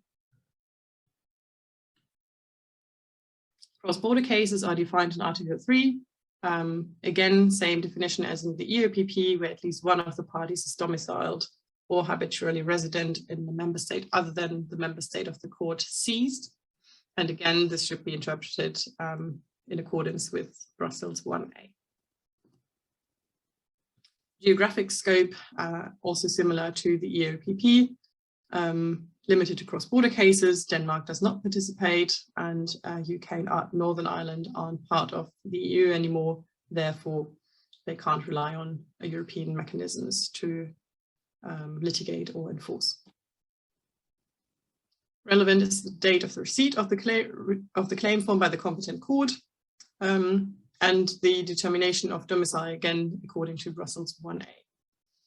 Habitual residence is there defined as physical presence in a place where the person usually stays, and there are some criteria that can be looked at, for example, focus on family or professional ties. Parties are again claimant and defendant, and not the intervener of one of the parties. Also, again, only genuine, real cross-border cases are covered. If only the object of enforcement is in another member state, then a ESCP is not possible. International jurisdiction is generally similar again to the EOPP. So the competent court, generally applicable are the Brussels 1A regulations, and materially the national law provisions apply. So in Germany, we divide between claims, usually as a rule of thumb, at least, we divide usually between claims under the amount of €5,000 and over €5,000, and depending on those, they go to local or district courts. And because for the small claims procedure, we are always under 5,000, we always go to the local courts, so the Amtsgerichte in Germany. And here we come to our first case study, Niels.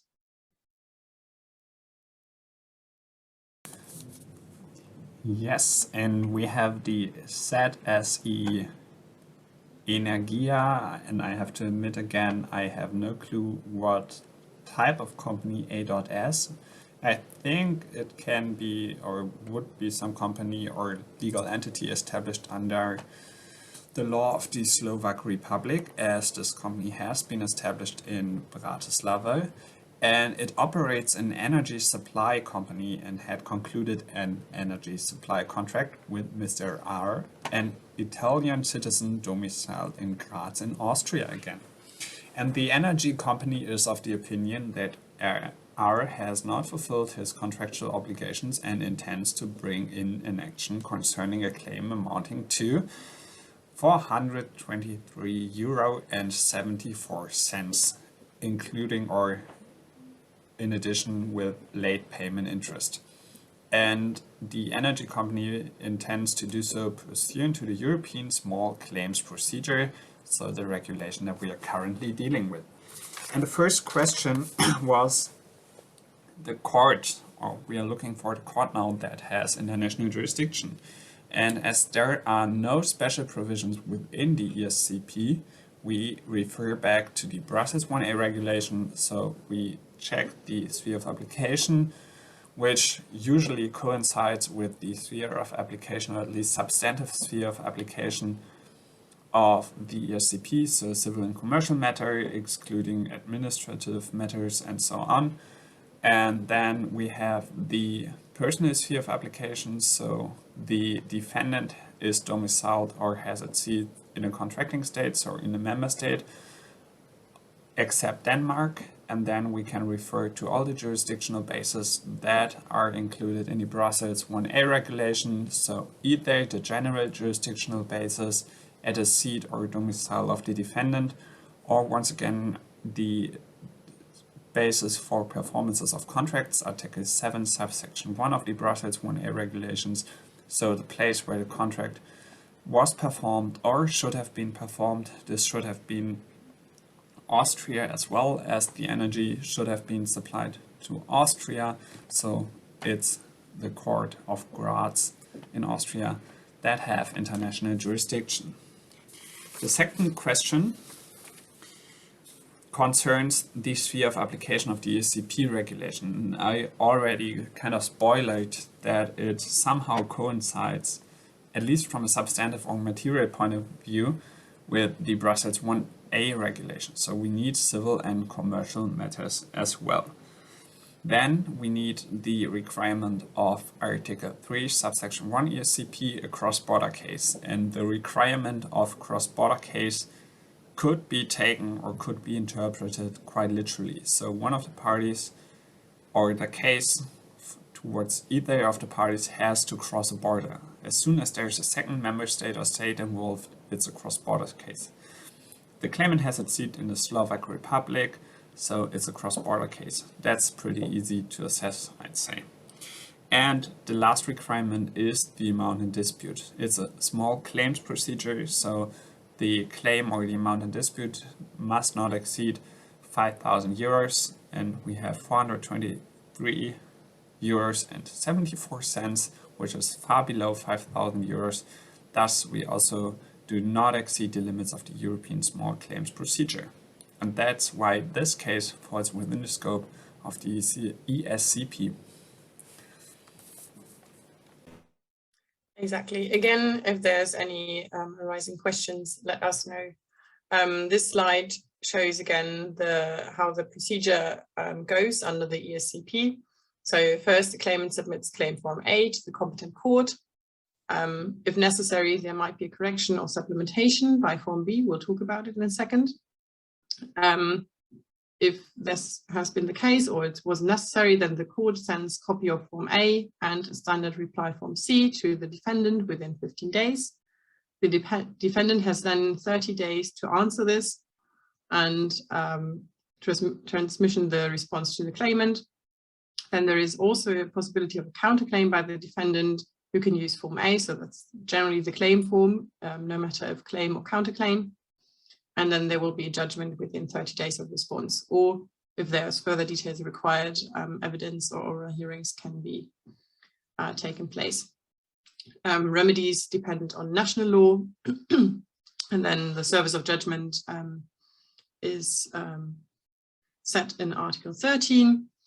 And again, we have EU-wide enforcement. Review is only possible in exceptional cases. We talk about it as well in a moment. So just for you to have an overview. The Article 4 describes the commencement of the procedure. So the claimant has, again, this is compulsory to use standard form A as set out in Annex 1 and lodge it with the competent court. He or she can use post or any other means of communication. This is again the same depending on the national law. And the Commission is kind of a nice thing what they do. They gather the information about which means of communication are acceptable to them. So if you are in doubt, you can always look it up on the website of the Commission, and then they will state what kind of service-related mechanisms are available in each member state. Whenever a claim is outside the scope of this regulation, the court will inform the claimant to that. And then the claimant can withdraw the claim, or the court can proceed with it in accordance with national procedural law.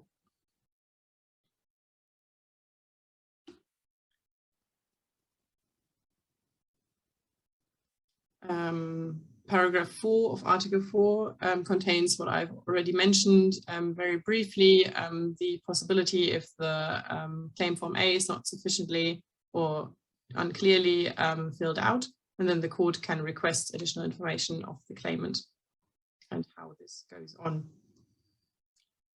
Number 5 is a kind of a procedural measure, so the member states all ensure that the standard claim form A is available at courts, so it's convenient for possible claimants to use. And it's also accessible through the national websites. Okay, so what we can do to commence a ESCP proceeding is a direct filing of standard claim form A with the court. We can do it by post, or a telecopy if we want to do that. Or even an electronic document. In Germany, there is still a bit of a lack of electronic service. Nevertheless, from a special electronics lawyer's mailbox, this is permissible. Usually cross-border electronic transmission is in Germany not really permissible. Although in Spain, Netherlands and Italy, apparently it is. I've set down the link down at the slide for you all to see the means of communication that are available in each member state. And when I make the presentation available to all of you, you can click on the link and see if you would like to. There is a suspension of lis pendens with receipt of the claim form, and the suspension is of limitation is governed by national law.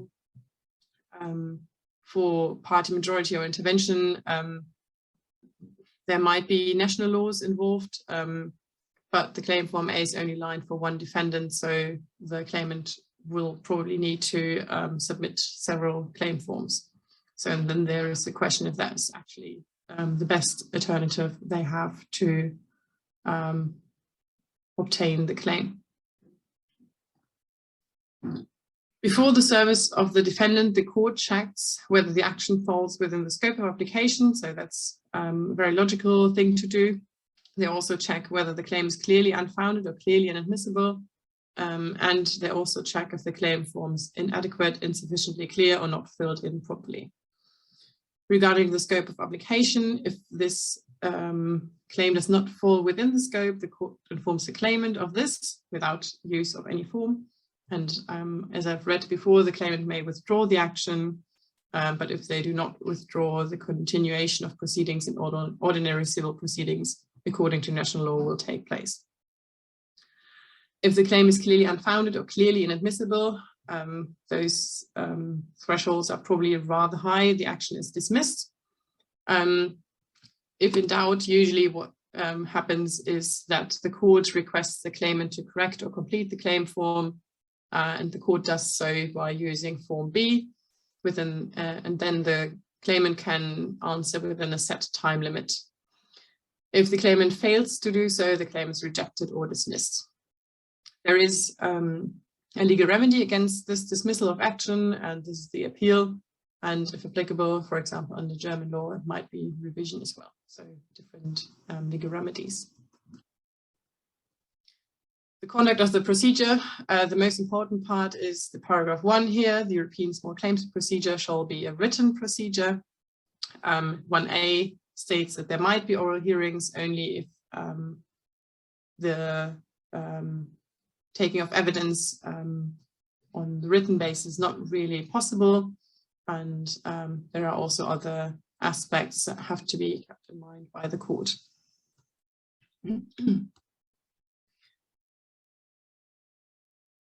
The Article 12 talks about remit of the court or tribunal. So the court or tribunal shall not require the parties to make any legal assessments of the claim. This is also very important because none of the parties has to be represented by a lawyer, and therefore it cannot be requested of them to know any legal assessment of the situation. And this is why the courts are responsible to do so. Paragraph 2 states, if necessary, the court or tribunal shall inform the parties about procedural questions. This is not exactly the same as in German national law. Usually there would be no general obligation to refer to substantive legal assessment of the fact of the case, but there might be some possible references, for example, on the limited reimbursement of the costs according to Article 16, Sentence 2 ESCP, aspects of admissibility, requirements of evidence, modalities of oral proceedings, etc. And then in paragraph 3, it's stated, whenever appropriate, the court or tribunal shall seek to reach a settlement between the parties, and even a settlement is enforceable according to Article 23a ESCP. And this is also in accordance with German law, for example. There, the court usually strives to reach a settlement as well. There is no party right to oral proceedings, which is not the same as in German national law. So the court may decide to give judgment on the basis of only the written evidence. Party still may file a motion to start oral hearings, but the court may refuse this application and give its reasons in writing, and there's no appeal against this decision. However, if a party really wanted to have oral hearings, there would always be the option of having ordinary civil proceedings open to them, which are in Germany. There is a right to be heard there, so there will be oral proceedings usually. And because there is no right to oral proceedings, an early first oral hearing is also excluded. And again, the oral hearing might also take place by video conference, which I assume is now even more important due to the ongoing pandemic. Here are some special requirements that the oral hearing must be in accordance with. For example, that appropriate distance communication technology must be made available in court, unless it is not appropriate for the fair conduct of the proceedings. So it really depends also on the case at hand and what kind of technology can be used. And a party summoned to be physically present at an oral hearing may also request, I don't know why it's always jumping forward, may request the use of distance communication technology, which was even set out at that time. The regulation was drafted and is now, I assume, even more important, as I said, because of the pandemic. But on the other hand, also, if a party is summoned via distance communication technology, they also may request to be there in presence. So it's very much open to the preference of the persons if an oral hearing takes place. Again, the court completes standard response form C and sends this with a copy of claim form A to the defendant within 14 days. And the servant is pursuant to Article 13 ESCP. If there is service abroad, there is the regulation for service of documents in civil matters, which is applicable. And then the defendant has 30 days after service of the documents to lodge a statement of defense. And this can be done by means of Form C or any other appropriate matters. Again, for the defendant, there is no form requirement unless they are doing a counterclaim, and they have to use Form A, the claim form. And the appropriate documents for his defense must also be enclosed as evidence. In the case that the time limit does not match the actual factual situation, the court may also extend the time limit according to Article 14, paragraph 2 ESCP. And then we come to our second case study.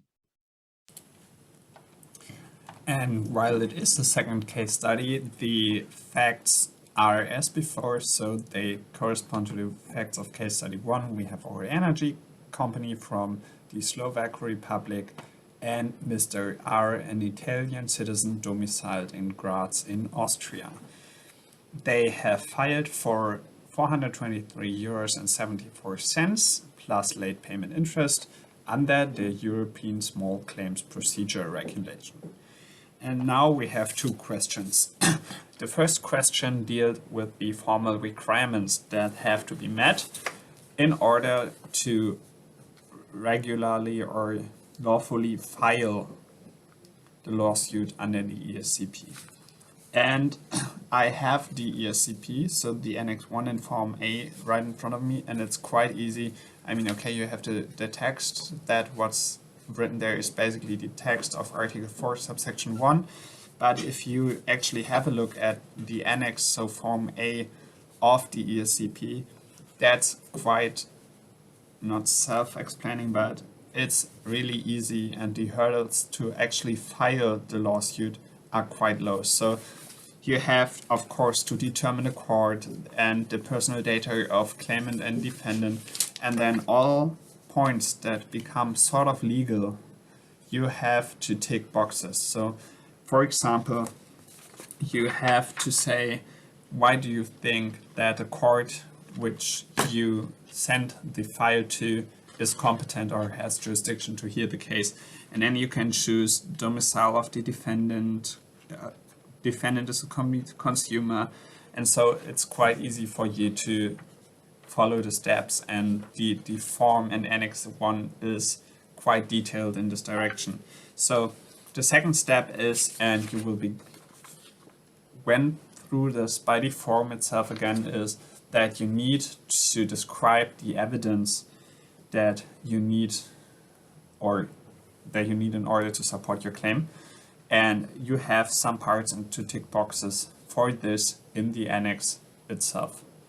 Then, of course, you have to, and this is not the next point on the slide, but you have to say what you are claiming, what type of money, whether you claim interest or not, from which date onwards you claim interest. But all those points are, or you will be asked for those points within the form, so you don't have to actually look into the ESCP itself. You can, and now that it's the next point on the slide, file the transmission by using electronic means under the electronic signature directive. It's Article 2, subsection 2. I don't know Z2, but it's subsection 2, defines the electronic transmission that you can use. So it has to be uniquely linked to the document, to the email. There has to be an electronic signature and so on, to securely electronically transmit your file.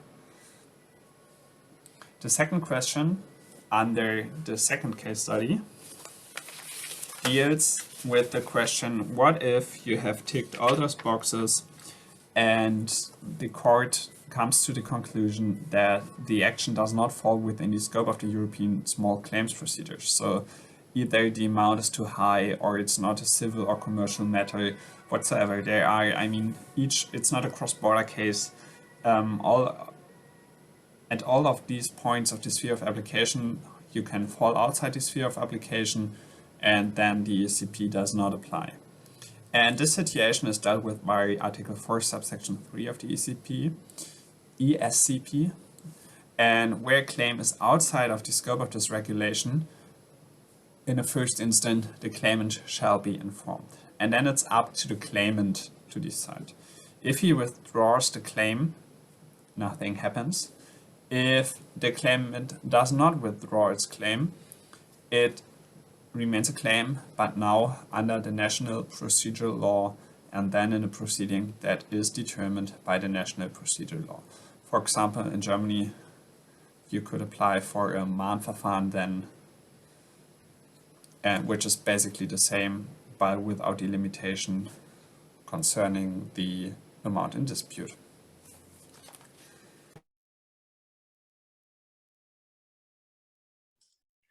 Yes, so I'm still trying to figure out why sometimes this PowerPoint slide continued to move on forward without anything to do. I'm promising I don't use my hands. Okay, now I clicked and nothing happened. This is also very great. Now we come to defenses and counterclaims, which are set in Article 5 of the ESCP. So there are generally defense options of the defendant, and the regulated one is the counterclaim. I've again briefly mentioned before, which is mentioned in Article 5, paragraph 6 and 7 ESCP, and a set-off is not regulated. So you see in paragraph 6 of Article 5, it says any counterclaim to be submitted using standard form A. So there again is the mandatory form requirement if the defendant wishes to undertake a counterclaim, and any relevant supporting documents shall be served on the claimant in accordance with Article 13.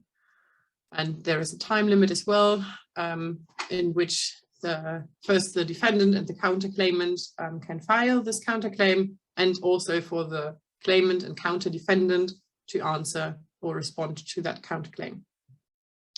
If the counterclaim exceeds itself the limit set out in Article 2, paragraph 1, so the €5,000, the claim and counterclaim shall not proceed in the European small claims procedure, but they again will be dealt with in a national procedure. So again, the counterclaim is treated like a lawsuit. So the defendant must use claim form A, and claimant and defendant are in either constellation subject to the same time limits for the reply. And although the wording of the law does not oblige the court to send answer form C with the counterclaim to the claimant, the court should send it, especially if the 30-day deadline is not met. Also, the defendant should announce the filing of a counterclaim in the answer form C, just to make everyone aware that there's going to be a counterclaim happening. There is, for the counterclaim, connexity requirement. So the counterclaim must be based on the same contract or facts of the action.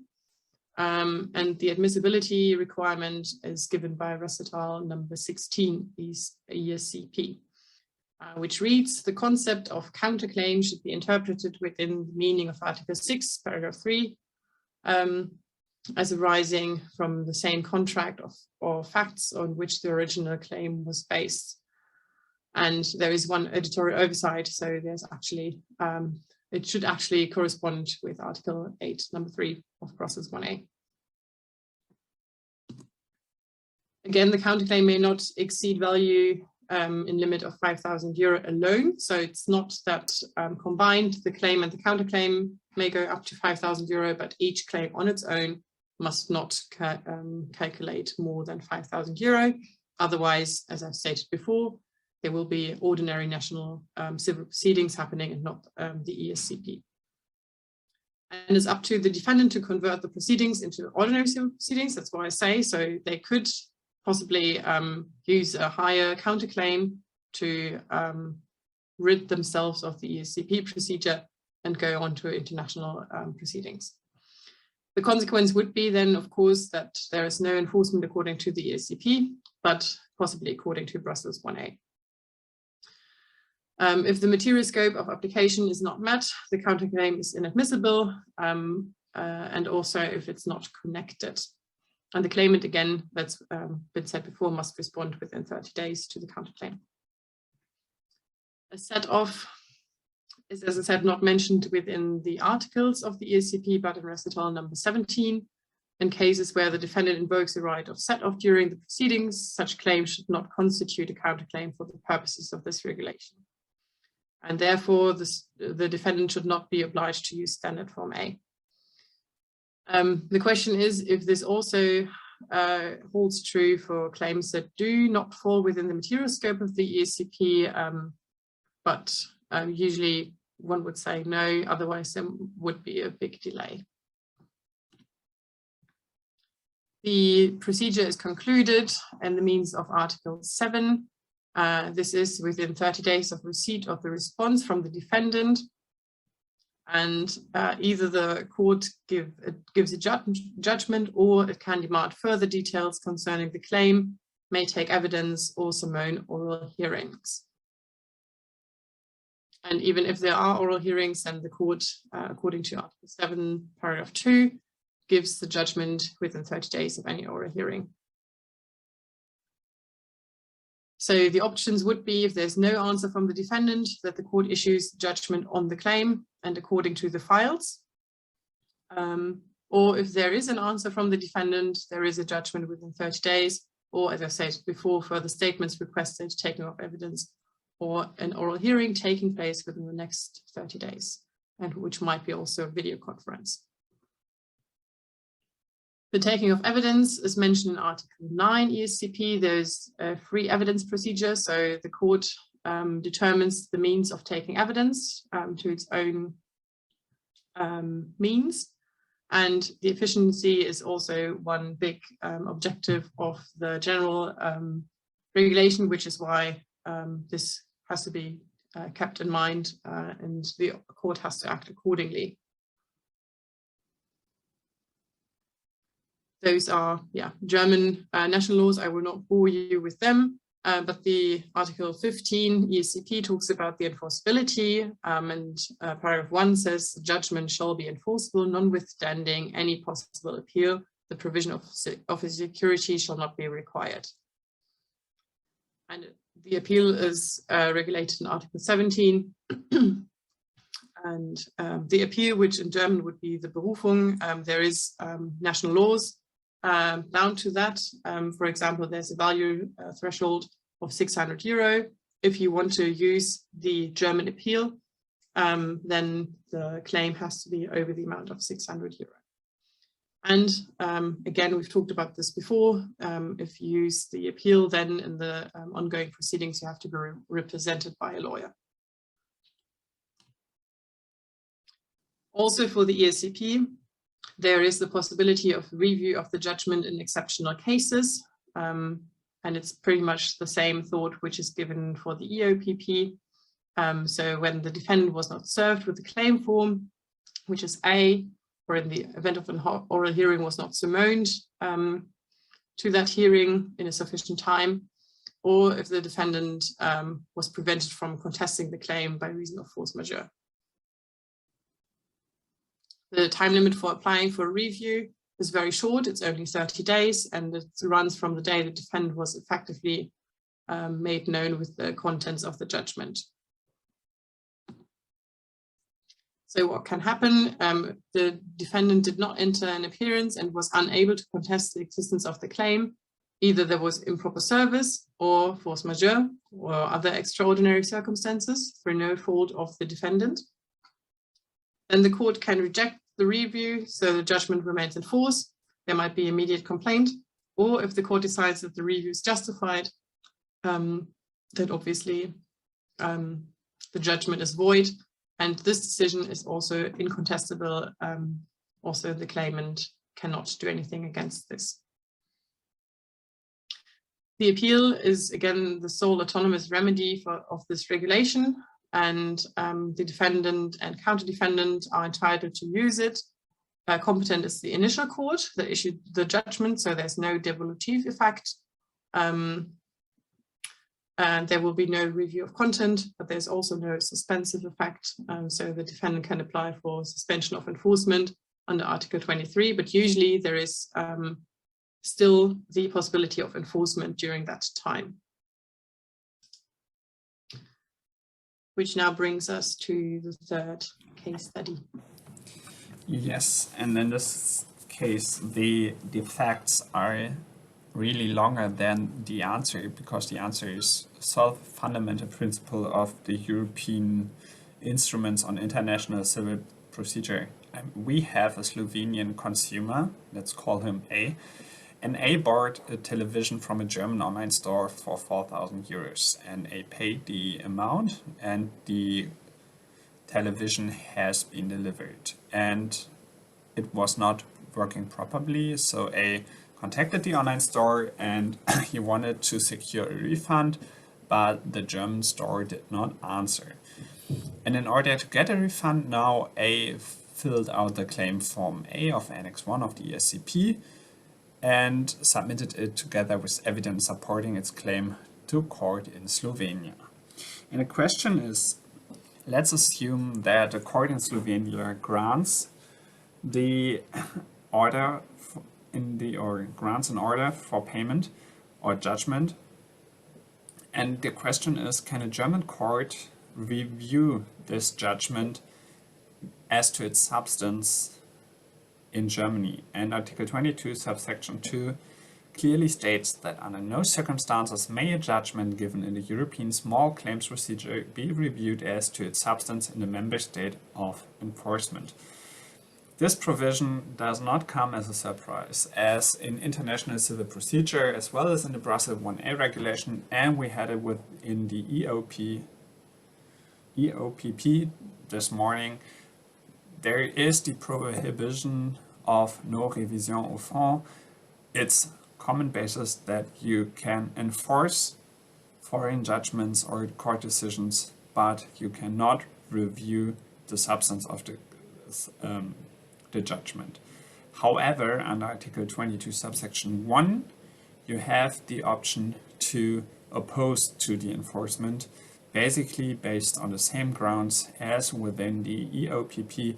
For example, is if there has been a previous judgment between the same parties within the same subject matter that has been released prior to the application for the European small claims procedure.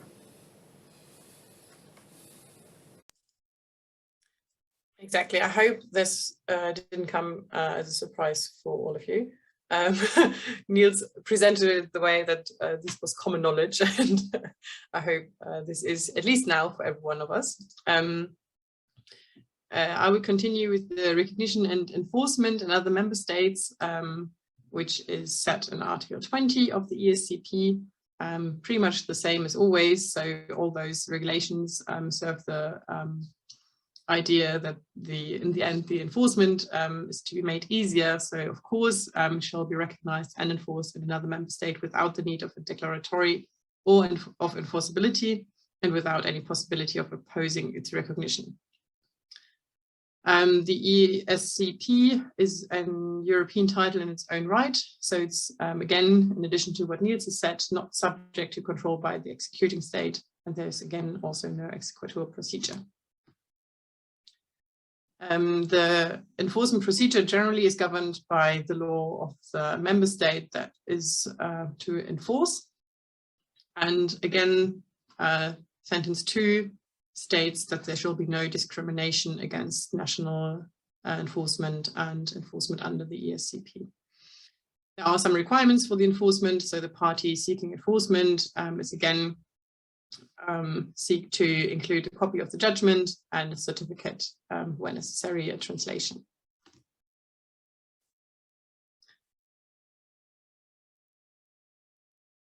The party seeking enforcement, again, this is also to ease the process, is not required to have an authorized representative or like legal representative or a postal address. And again, paragraph 4, there's no security bond or deposit, however described, required to enforce a European small claims procedure. The enforcement can again be refused upon application by the person against whom enforcement is sought, so either the defendant or the counter-defendant, by the court or tribunal with jurisdiction in the member state of enforcement, if the judgment given in the ESCP is irreconcilable with an earlier judgment. Niels has stated this before. Those are the same requirements that we've talked about this morning for the EOPP. And then a legal consequence would be a stay or limitation of enforcement. Again, those are pretty much the same regulation as in the EOPP. So the court may stay or restrict enforcement in favor of the debtor, so the defendant or counter-defendant, if the state of origin, if it's in the state of origin, a review of proceedings or ordinary appeals pending. case study number 4. I assume it's the last for today, isn't it? I think We so, yeah. have this time X, and I preferred Mr. Grönlund. X is a Swedish national and wants to sell his car or her car. And the German tourist Y agrees to buy the car at a price of 1,500 euros. But Y didn't have enough cash with him, so he agreed that to pay the purchase price in installments. And Y paid the first rate of 500 euros at the very moment he bought a car, and the second and third rate was open to be paid later. X wishes now to file a claim, and he wants to use Form 8 for doing so in order to receive the outstanding payment of 1,000 euros plus interest and court fees. And in a corresponding small claims procedure, X is granted its claim, and it is stated in the judgment that Y owes X the payment of the outstanding 1,000 euros. Now Y wants to take legal action against this decision. And now the question is whether X's judgment can be enforced even though Y wants to take action against it. I mean, the background behind this question is if Y is allowed to take action against it, I'm not sure whether it actually holds true for all European countries or member states, but the majority of European member states, national laws require the enforceability, so the lack of further actions to be available against a judgment as a requirement for formal res judicata, and only after a judgment has become formal res judicata, it is enforceable. And the question here is whether you actually can enforce a judgment that had resulted from a European small claims procedure prior to becoming formal res judicata, which could lead to a situation that the judgment has been enforced but later on changed or nullified or declared void by a second instant court. And that's, I think, sort of special within the ESCP, because according to Article 15, a judgment is enforceable even though there is still some sort of remedies available. That's what we call no suspensive effect. So you do not, or the effects of the judgment are available immediately and are not suspended by further possible remedies. Exactly. And this is basically also the end of the ESCP part of the seminar. Again, other aspects include the language. So if a German claimant, for example, wants to bring proceedings in another member state, or always ESCP, then they must submit the claim form in the official language of the court, which is usually, if it's not, for example, Austria, not German. And if the claimant uses the wrong language, so the wrong claim form, the court will draw attention to this and ask for a translation before dismissing the action. So they're trying to be as open and as friendly to the individuals as possible in those proceedings. The court may also request translation of documents other than the claim form, for example, the evidence, emails, whatever it is.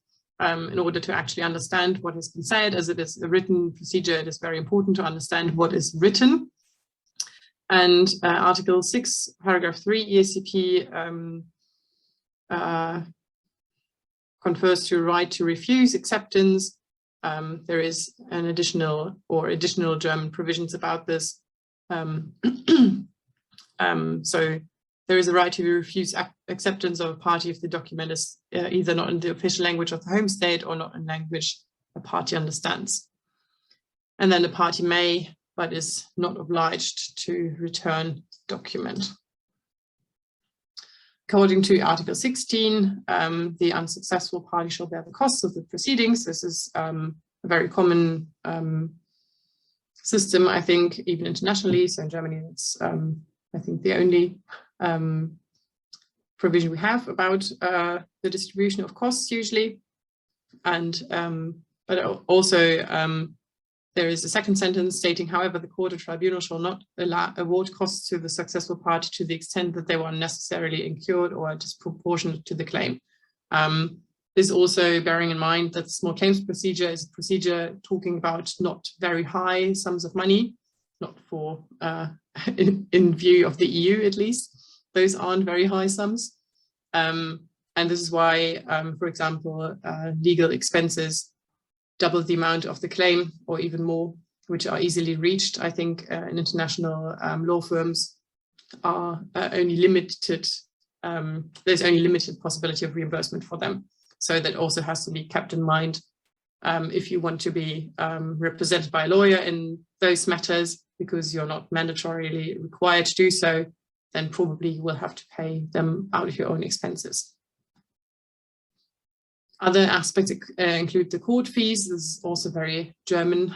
I will not go into this deeper. It just, the Article 15a, for example, talks about how to pay for court fees. And in contrast to national law, the obligation to an advance payment is not applicable. Lawyer fees, also very national aspects, depend on how the procedures are conducted. And this is the last point I think I have for today, talking about the practice and application examples. And Professor Wolf has already touched upon this right at the start of the seminar, saying that the relevance to claims for reimbursement against airlines tour operators might be common, although even there's some more prominent legal tech companies I know of that might be used more than for example, European small claims procedure. And this is why the practical significance is still very low. What we do see, though, is that there is a rise in cases. For example, in 2018, there have been only 567 cases, and 2019, so a year later, there was double the amount. As far as can be seen, all of them were without oral proceedings, so it was all only written procedures. And as mentioned quite a few times, and I feel like everyone is sick of hearing it, but the pandemic is probably likely to increase the use and importance even more. Are there any questions to what we've been presenting over the course of the day so far? Part is legal terminology, which can be divided into two categories, those having to do with legal vocabulary and those having to do with the syntax. Legal vocabulary may be classified into three types. We have technical terminology, that is the first group, and secondly we have subtechnical or semi-technical terms. And the third group is with general terms from legal English. What are technical terminology? Technical terminology are words specifically belonging to legal context. Distrain, for example, which means seize someone's property in order to obtain payment of rent or other money owed. Litigation, which means conduct of a lawsuit. Indemnity, which means to recover from a third party the whole amount someone is liable to pay. Condonation is another word that is part of the technical terminology, which means specifically express or implied and usually conditional forgiveness of a spouse's marital wrong, as adultery or cruelty. Alimony. Alimony refers to court-ordered payment awarded to a spouse or former spouse with a separation or divorce agreement. The reason for alimony is to provide financial support to the spouse who makes a lower income or in some cases no income at all. Another word that is part of the technical terminology is collusion, which means the act of doing something secret or illegal with another person or company in order to deceive people. This is also used in competition law, for example, for the agreements between companies. The second group are the words that are part of the subtechnical or semi-technical terms, whose meaning in legal context differs from the one they possesses in general language. For example, action, which means suit or proceeding. Another term is service, which meaning is notification, or hand, meaning signature. And the third group of the terms are general terms that are used also in legal English, such as theft, witness, judge, etc. Some of the technical words and expressions come from other languages, either in their original form or adopted into English pronunciation, spelling, or structure. This can be Latinism, either in the original form, for example, prima facie, at first view, which means at first view, on the first appearance, or bona fide, made in good faith. We use them in civil law. Also, there are words that derives from Latin, that has a Latin origin, but are adopted into English. For example, the word abscond, which first appeared in English in England in the 17th century. Abscond derives from Latin abscondere, meaning to hide away, a product of the prefix ab, and condere, a verb meaning to conceal. In general usage, abscond refers to any act of running away and hiding, usually from the law and often with funds. But in legal circles, the word is used specifically when someone who has already become the focus of a legal proceeding hides or takes off in order to evade the legal process, as in abscond from parole. Another word that is a part of this group is insolvent. An insolvent debtor, for example, which is a person or entity that is unable to pay debts as they fall due. And the third group of this subgroup, we can say is are the words that are direct translation from Latin expressions. For example, law merchant from lex mercatoria, which are legal rules formally applied to cases arising in commercial transactions, or for example, last will, that is a translation from ultima voluntas, or burden of proof, which is a translation of onus probandi.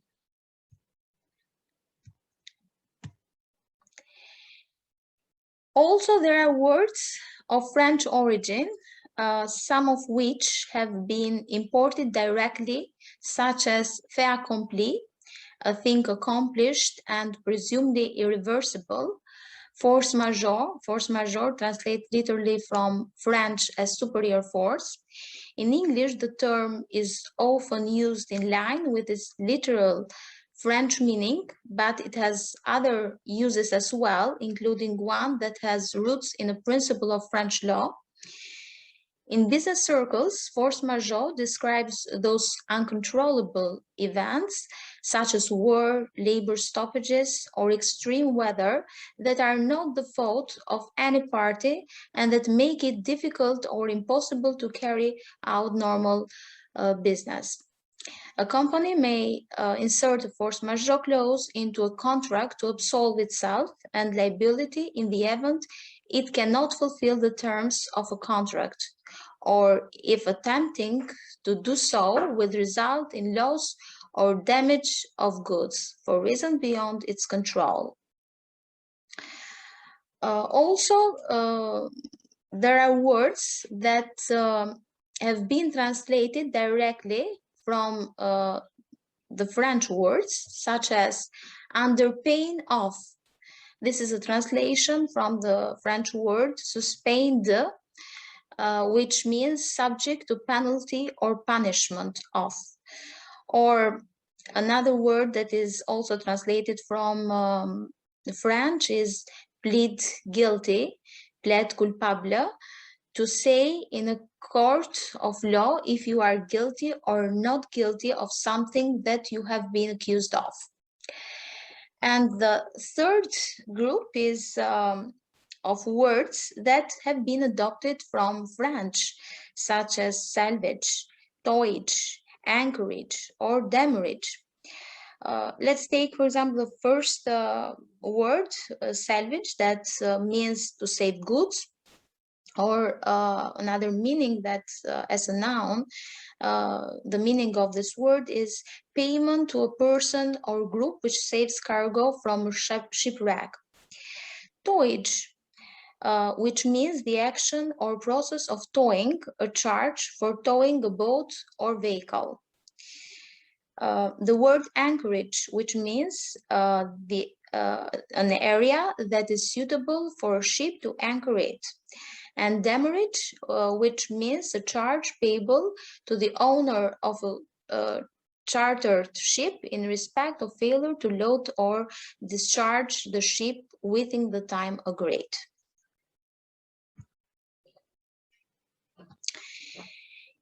In general, the vocabulary of legal English is characterized by a great degree of formality. This is partly brought about by a higher frequency of terms of Greek or Latin origin, but also by some specific features, namely archaism and formal expressions like whilst, which means during the time that, or at the same time as, despite the fact that, or although. Another expression is, another word is showeth, which is an archaic third person singular simple present indicative form of show. And another example is witnesseth, which means to take notice or witness. Another specific feature is of legal English, of words in legal English, are complex prepositions, using the usage of complex prepositions. For example, in legal English is mostly useful by virtue of instead of by, or in the event of instead of if, or in pursuance of instead of under or according to, or the usage of the expression having regard to instead of considering. Also, another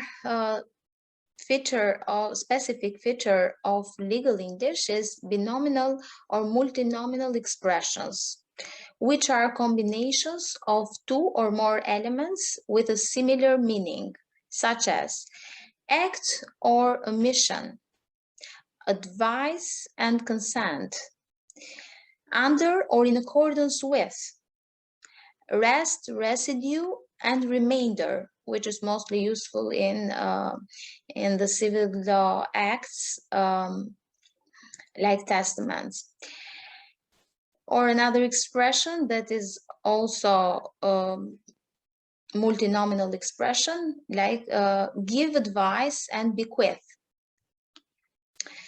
Another specific feature is the usage of the compound prepositions and adverbs, such as herein, which means in this document or mentioned here, hereby, which means by this document, or thereafter, which means after that, in the future. Also, another specific feature is the choice of words pertaining to a high register. So in legal English, we have the usage of high register than in the normal English. For example, we use append instead of attach. We use deem instead of consider. We use expedite instead of hasten. Or it's more useful initiate or commence instead of using begin or start that we usually use in our everyday language. Another specific feature is the nominalization.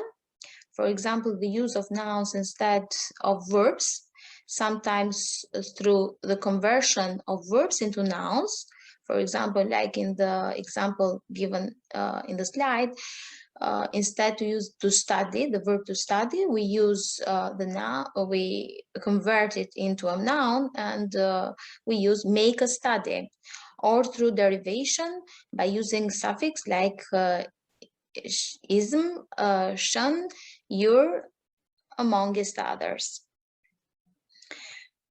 Another specific feature is the post-modification, which is a result of nominalization, whereby a number of elements follow the noun for greater accuracy or in order to avoid ambiguity. As in the example, on the payment to the owner of the total amount of any installments, then remaining unpaid of the rent hereinbefore reserved and agreed to be paid, and the further sum of 10 shillings.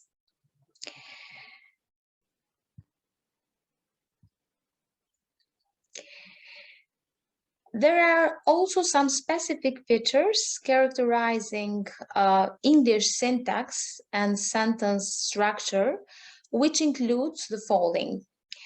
Lexical repetition as a reference mechanism.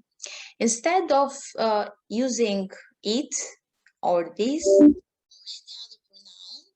legal English prefer to use specific words like the aforesaid or the aforementioned, or simply to repeat words. For example, in the example that we are going to mention, there is used the repetition of the words. For example, the SEC, which is the Security and Exchange Commission, has reinforced the insider trading restriction with promulgation of Rule 14E3 of the SEC and independent provision prohibiting insider trading in connection with tender offers. Congress has further reinforced this trading restriction by providing the SEC with the power to seek a tremble penalty under the Insider Trading Section Act of 1984. This legislation empowers the SEC to base enforcement action on any recognized theory of insider trading restrictions.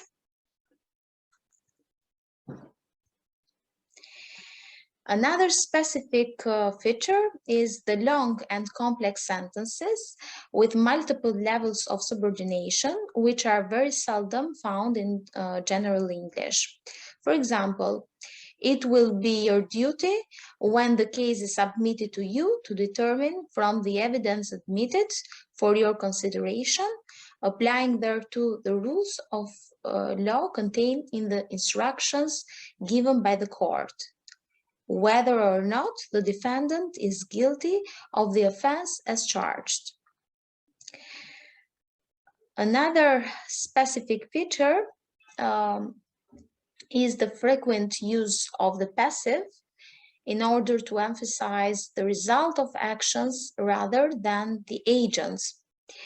For example, the case was clear authority for the proposition that regard must be had to the particular circumstances in which the rent payments were made.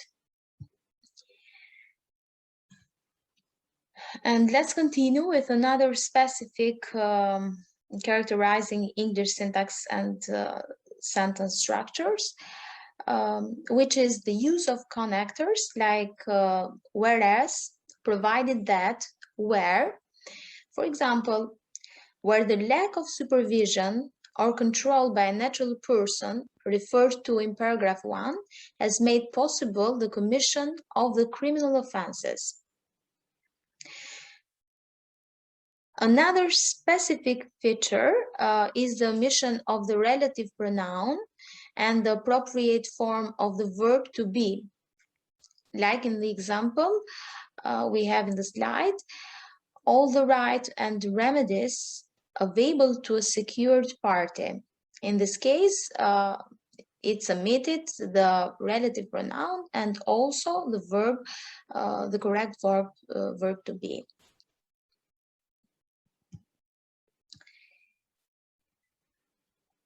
Another specific feature is the tendency in the legal English to avoid the negative particle not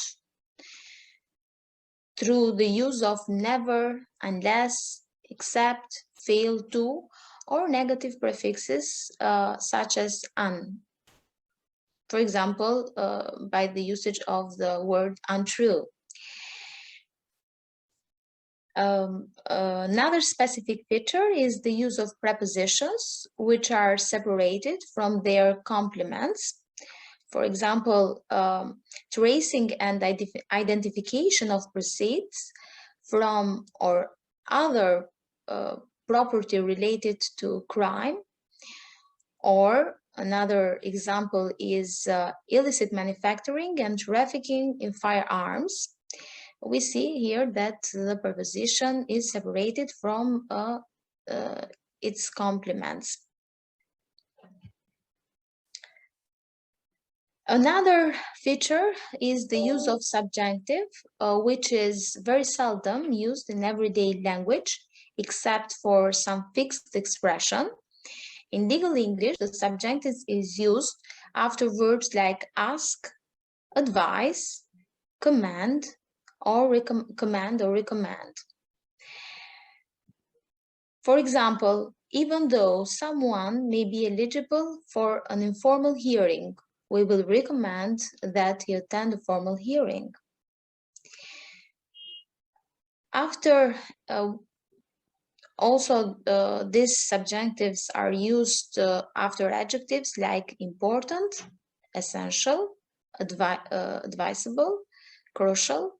For example, but even though he is no model of courtroom decorum, it is crucial that he be granted the opportunity to present his positions to the court. And also the subjunctive is used after some nouns, like in the example in the slide. There is also the recommendation that the council meets every week, or there is the necessity that funding be found urgently. And the last feature, specific feature that characterized the legal English is the use of conditional sentences with inversion, as in, for example, each party may provide that the only prerequisite is that the conduct would have constituted a predicate offense had it occurred domestically.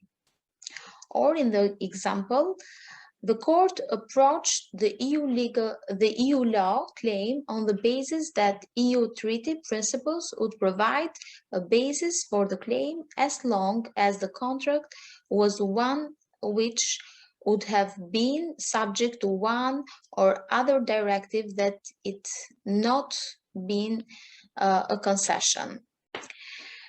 And that was the first part when we tried to introduce the basics of legal English.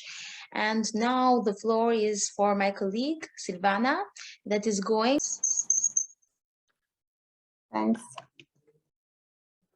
So I was mentioning that basically there are 3 types of vocabulary that can be noticed within EU law vocabulary. The first type is the use of single, binomial, or multi-word phrases used in EU primary and secondary legislation, many of which have a specific definition purposely for the EU law.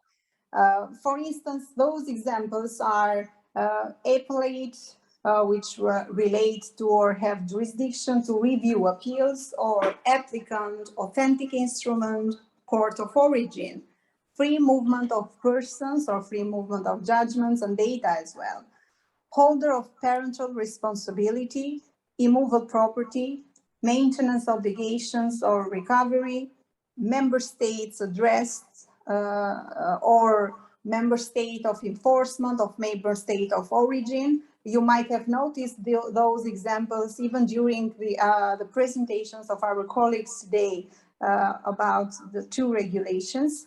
The mutual trust as well, recognition and enforcement, recovery, right of access or right of custody, service, wrongful removal or retention. So these are all examples showing that EU legislation, either primary or secondary legislation, uses either single or binomial or multi-word phrases. And you can easily notice in the examples we brought. Another type of vocabulary, EU legal English vocabulary, is the use of semi-technical terms or words whose denotation in legal context are different from those that have in the general purpose language. For instance, those terms are accession, which in the EU law context means entering or joining the EU, or access, which means having the right to take a minor to a location other than his habitual residence. Actor as well. It's completely different from the general English, which means party or creditor, an individual to whom maintenance is owned, or the debtor, which is considered an individual that owes or supposedly owes maintenance. Another word or example is decision, which means as well a decree or an order, a judgment or a writ. There is also another term such as default of appearance, which is a term used in a procedural term, basically used in to refer those instances where one of the parties does not appear before the proceedings. Enhanced cooperation means procedure by which member states can work together in specific areas of EU law. Participating member state as well.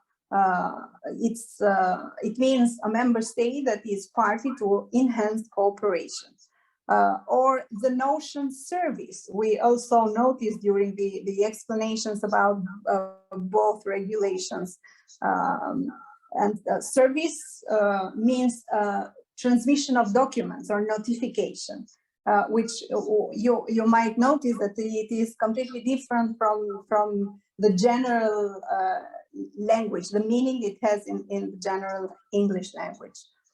Another, or the third type of vocabulary, EU legal vocabulary, is the use of shared legal terminology by both legal English and EU English law.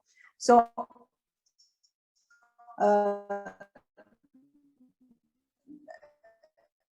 although EU with its own specifics, it also is separable or completely different from general legal English. And we can see that some terms, the ones you see in the slides, are common terms used both in EU law English and also legal English. So those terms, let's just to mention a few. So it's act, it's abduction, admissibility, alimony, bankruptcy, beneficiary or claimant, defendant, consent, defamation, or delict, enforced, indemnity, insolvency, installments, judge, pension, tort, winding up, and others. So these terms can be found both in EU legal English and legal English in general. But despite of using common terms found in legal English, also EU legal English has or includes other terms borrowed from other languages.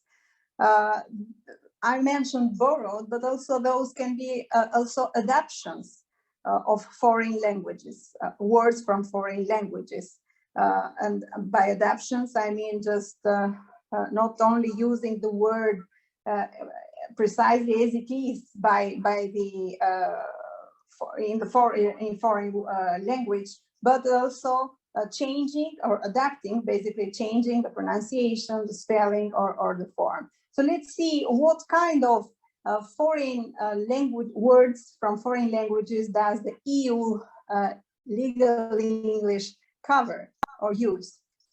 Basically, the first type of words are those that are borrowed from Latin, and they are used in the original form in Latin. So basically, you can see that the examples brought there. There is acta iure imperi, acts by right of domination, commonly used in conflict of laws. It regards issues of liability of a state for acts or omissions in the exercise of state authority. Also, another Latin term used in EU law is ad litem, meaning temporary appointment for the duration of an action. Another example would be forum convenience.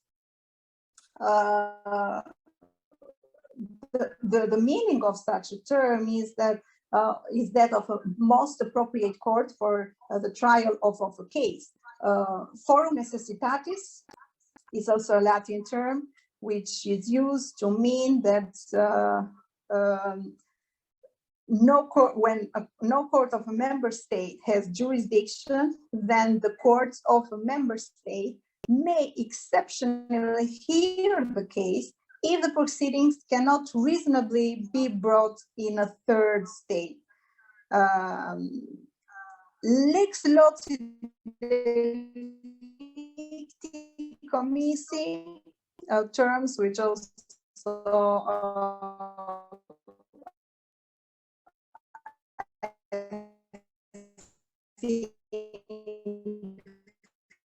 are quite familiar to those who the locus or place where a tort-based term, which means pending suits or notice of pending suit, where any other court other than the court first seized shall stay the proceedings until jurisdiction of the first court is established. We see further examples as well, like mutatis mutandi. So it's used in similar circumstances, described in similar circumstances, meaning that you can make changes only where change is needed. Or negotiarum gestio, carrying out business on behalf of another. So these were the examples used in those cases,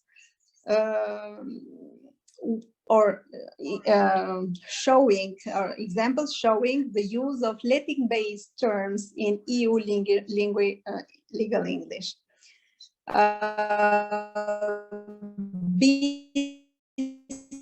Besides and using those terms without changing or amending that, there are also some Latin terms with Latin origin, which also have changed their meaning when they are adapted into EU legal English. So for instance, institute means established law, or acquiesce, meaning to consent or comply passively without protesting. And the origin, as you can see, is of Latin vocabulary. A third source of EU legal English vocabulary is using terms of other languages, such as very old or middle or Anglo-French.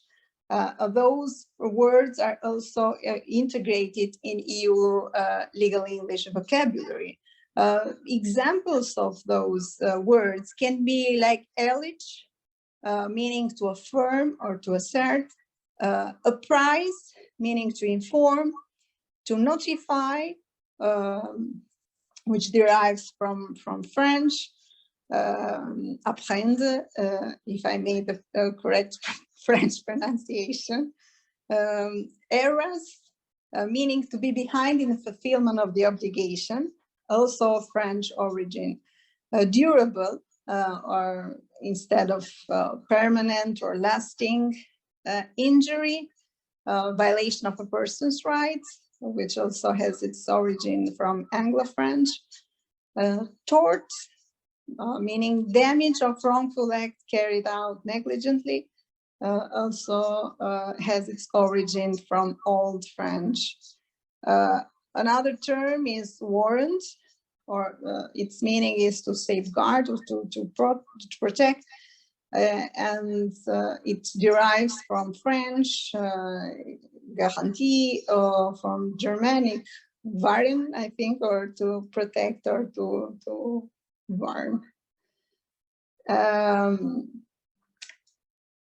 These were words of French origin integrated into EU legal English vocabulary, while also we have some words which are directly borrowed from French and are used without making any changes in pronunciation or amendments.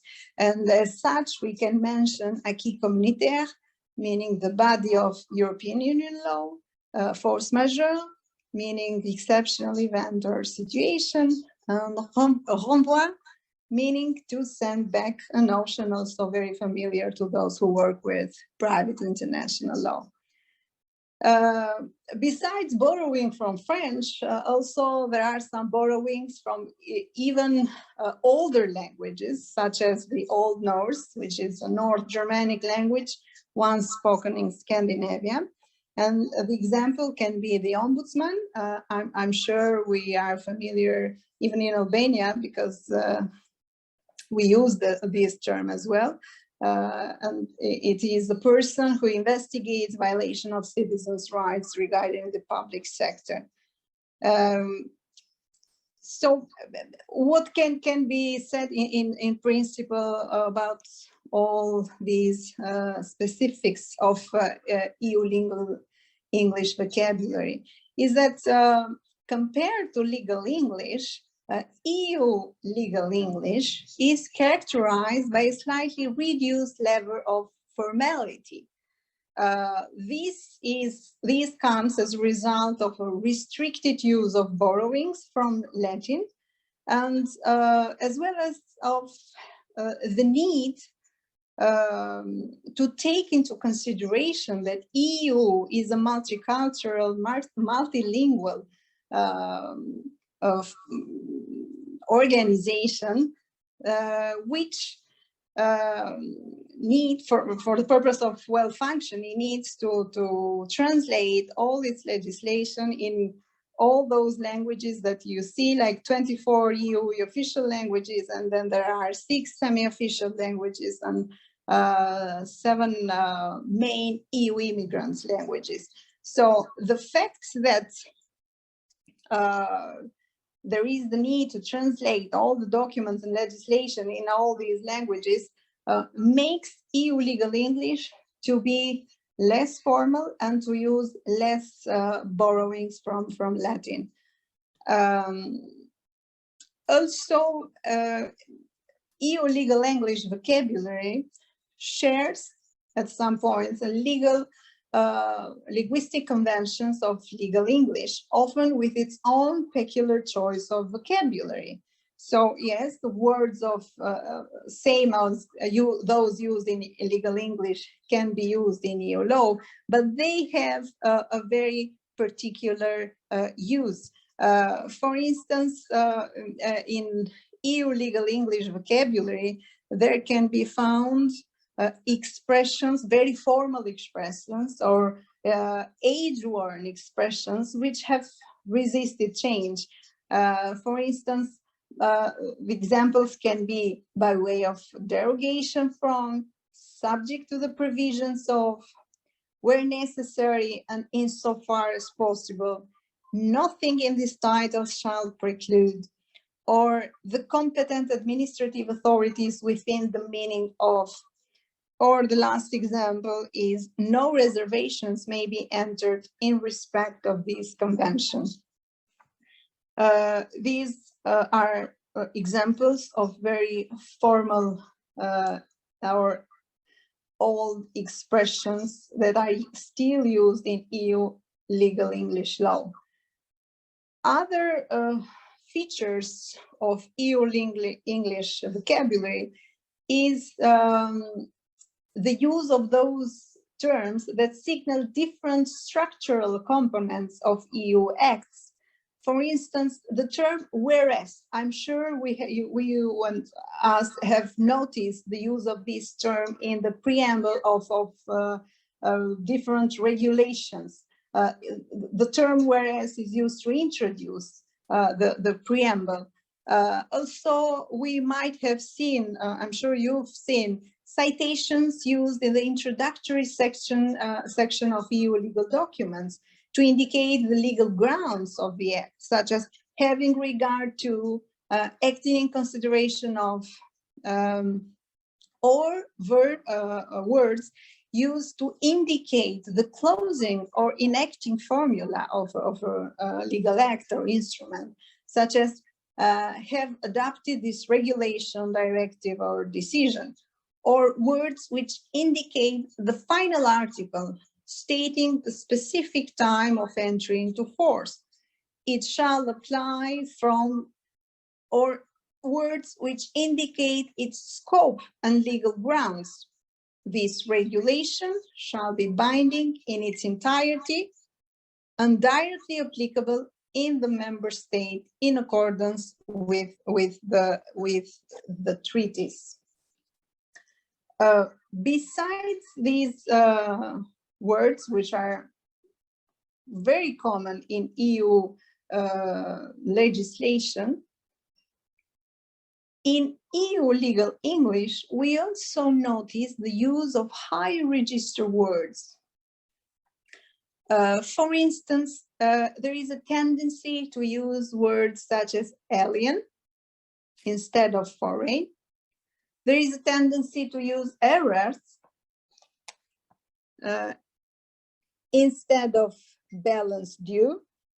I see that my slides disappeared because I'm using both my phone and laptop. I will share them again. There is also the tendency to use, okay.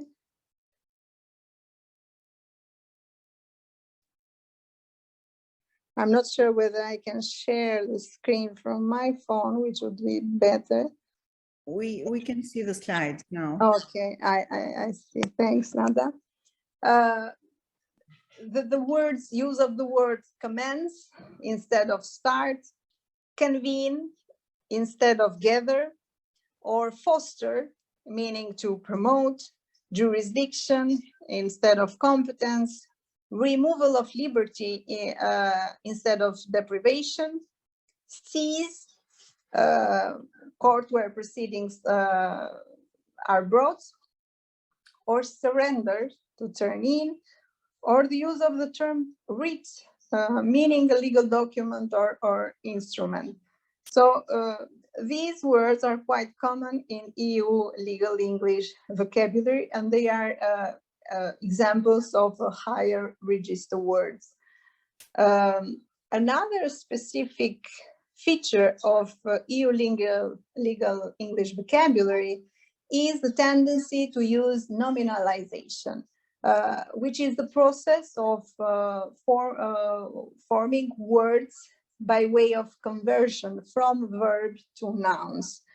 And these can be done in two specific forms without changing the form of the verb to noun, and with changing the form from verb to when making the conversion from verb to noun.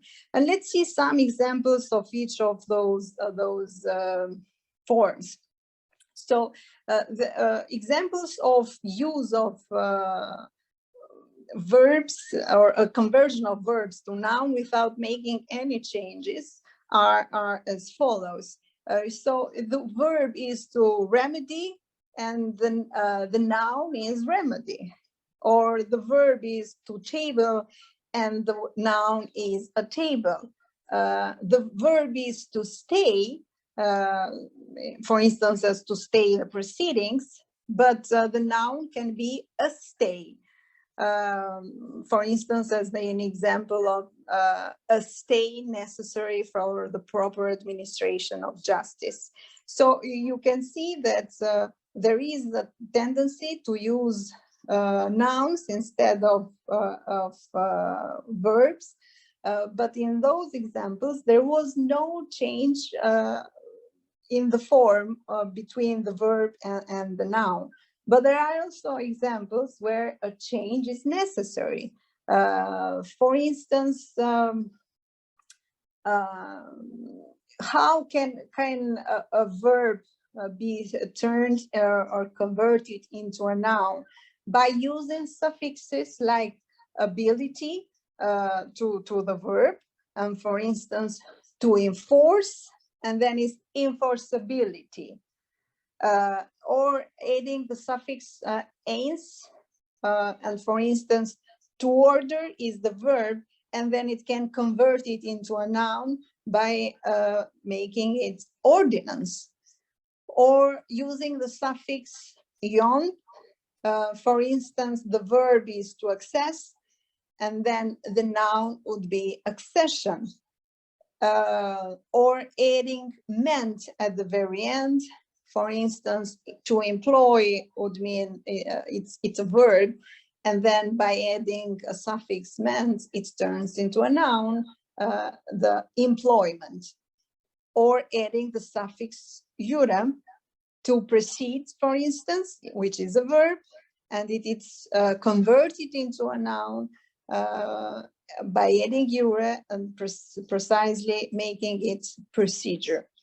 Or adding "-y" at the very end, for instance, to jeopardize is a verb, and then it can be converted into a noun, meaning jeopardy. Or to warrant, and as a noun is warranty. So these are the examples when in EU legal English vocabulary, verbs can be converted into nouns, either by a change of form or without any changes. Besides this tendency to nominalization, there is also a tendency to use multi-word prepositional phrases. For instance, instead of using "under", it is frequently found the use of term "pursuant to." Or instead of using "considering", it is found the use of "in consideration of". Also, it's found "without prejudice to", which means without changing. Or "in accordance with" instead of "according to".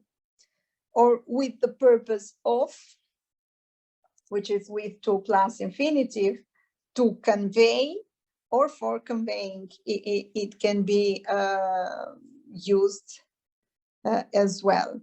So the use of multi-word prepositional phrases is another distinctive feature of EU legal English vocabulary.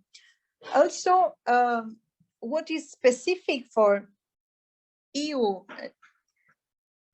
legal English vocabulary is Yes, I lost the slides again. I will share them. My apologies for all this disruption.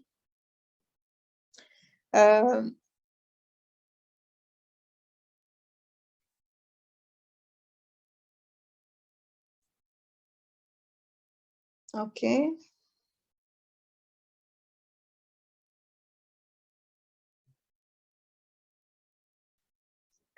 What is specific for EU legal English vocabulary is that the full array of English here adverbs is less frequently used in EU acts, with, however, a few exceptions, such as the use of hereinafter or hereinafter referred to as. The full array of English, there plus adverbs, is also less frequently used compared to legal English. But also there are some exceptions from these general statements, such as what is frequently found in the use of or the rules of EU legislation is the frequent use of the adverbs such as thereafter, meaning from that point on. And you can see the example, for instance, by 31st of December 2015, and every 5 years thereafter. Or the use of the words therefore, meaning for this reason. The example would be, this regulation should therefore provide, or use of the terms therein, meaning somewhere in the document cited, for instance, including any right identified therein, or the term thereof, meaning the time of the cited item. For instance, an appeal against the declaration is to be lodged within 1 month of service thereof. Another term which is quite frequently used is the term thereto, and it means the actors or parties included. For instance, the regulation shall not preclude the application of the Convention of 23rd of March 1962 between on the recovery of maintenance by the member states which are party thereto. So member states which are parties included or parties in that convention. So instead of using these multiple words, there is a tendency also to use these their adverbs. As an exception from the general statement we made that these here and there adverbs are less frequently used than in general legal English vocabulary. Some other specific features characterizing EU legal law English syntax and sentence structure are: first, there is common the use of complex sentences containing subordination and embedding. And you can see the example in the slide. Basically, it's just one single sentence, which is an entire paragraph containing 84 words. This is quite commonly found, especially in the preambles of EU legislation. In the interest of consistency of union legislation, the definition of contracting authorities in the directive of the European Parliament of the Council of 31st of March 2004, coordinating the procurement procedures of entities operating in the water supply, water, energy, transport, and postal services sectors, and in the directive 24/18 EC of the European Parliament of the Council on the coordination procedures for the award of public works contracts public supply contracts and public services contracts should apply for the purposes of this directive. So you could see how long this sentence was. Also, there is quite common the use of connectives to link sentences, including the three central ones, and, but, or, as well as according to, as regards, as against, for the purposes of, in accordance with, in consideration of, pursuant to, or subject to, where or by virtue of, within the meaning of, or without prejudice to. I'm sure that these connectives can be easily found in any piece of EU legislation. And one example is brought here in the slides, which is without prejudice to the obligations of the participating member states. This regulation shall not affect the application of international conventions to which one or more participating member states are party. Then another feature of EU legal English syntax is the use of different verb tenses, such as present simple, present perfect, present continuous, and past simple. Let's see when each of them is used and some examples. For instance, the present simple is used for the events occurring now, but regularly.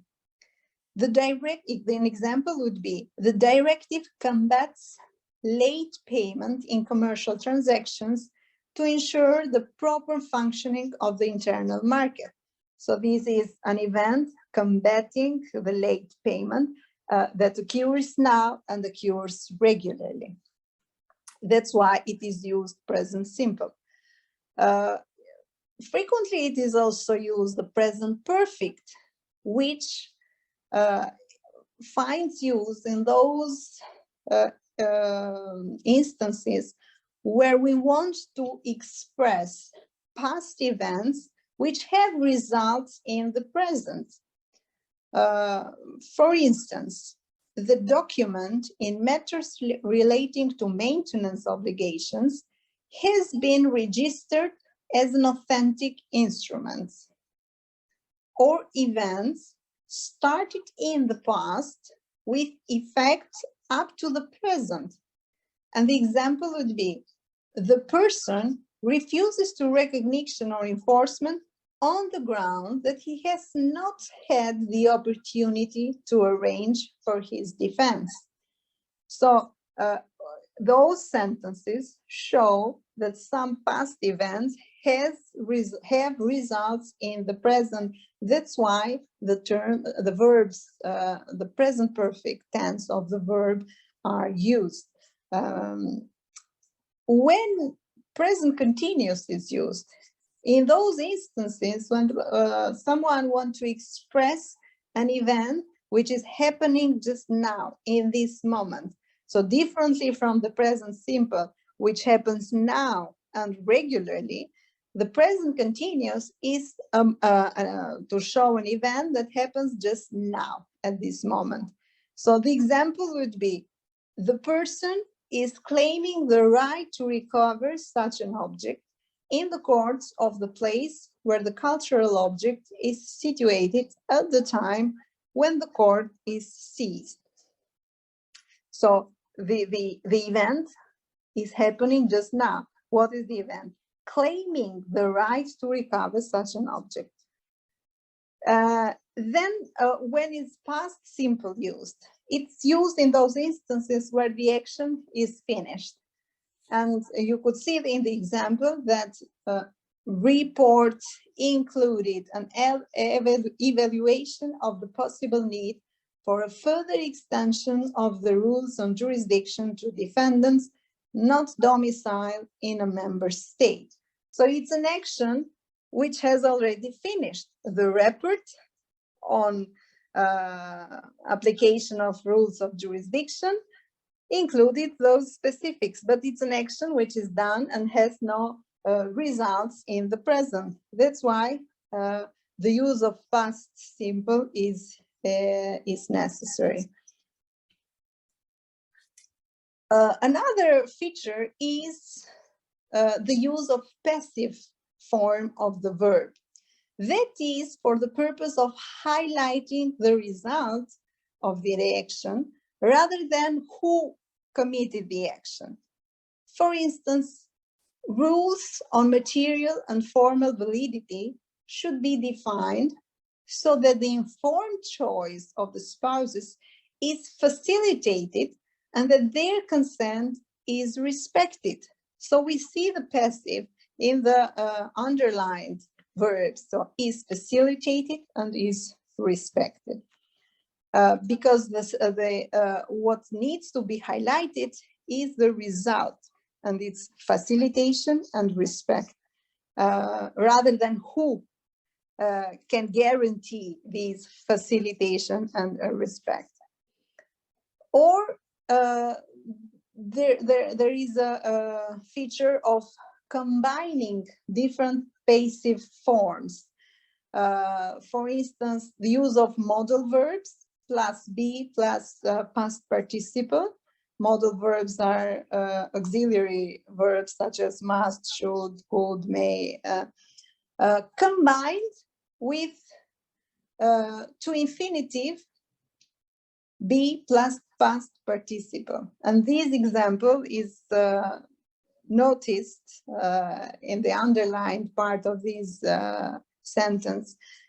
This regulation should apply irrespective of the nature of the court or tribunal seized. Where applicable, a court should be deemed to be seized in accordance with regulation number 22.1.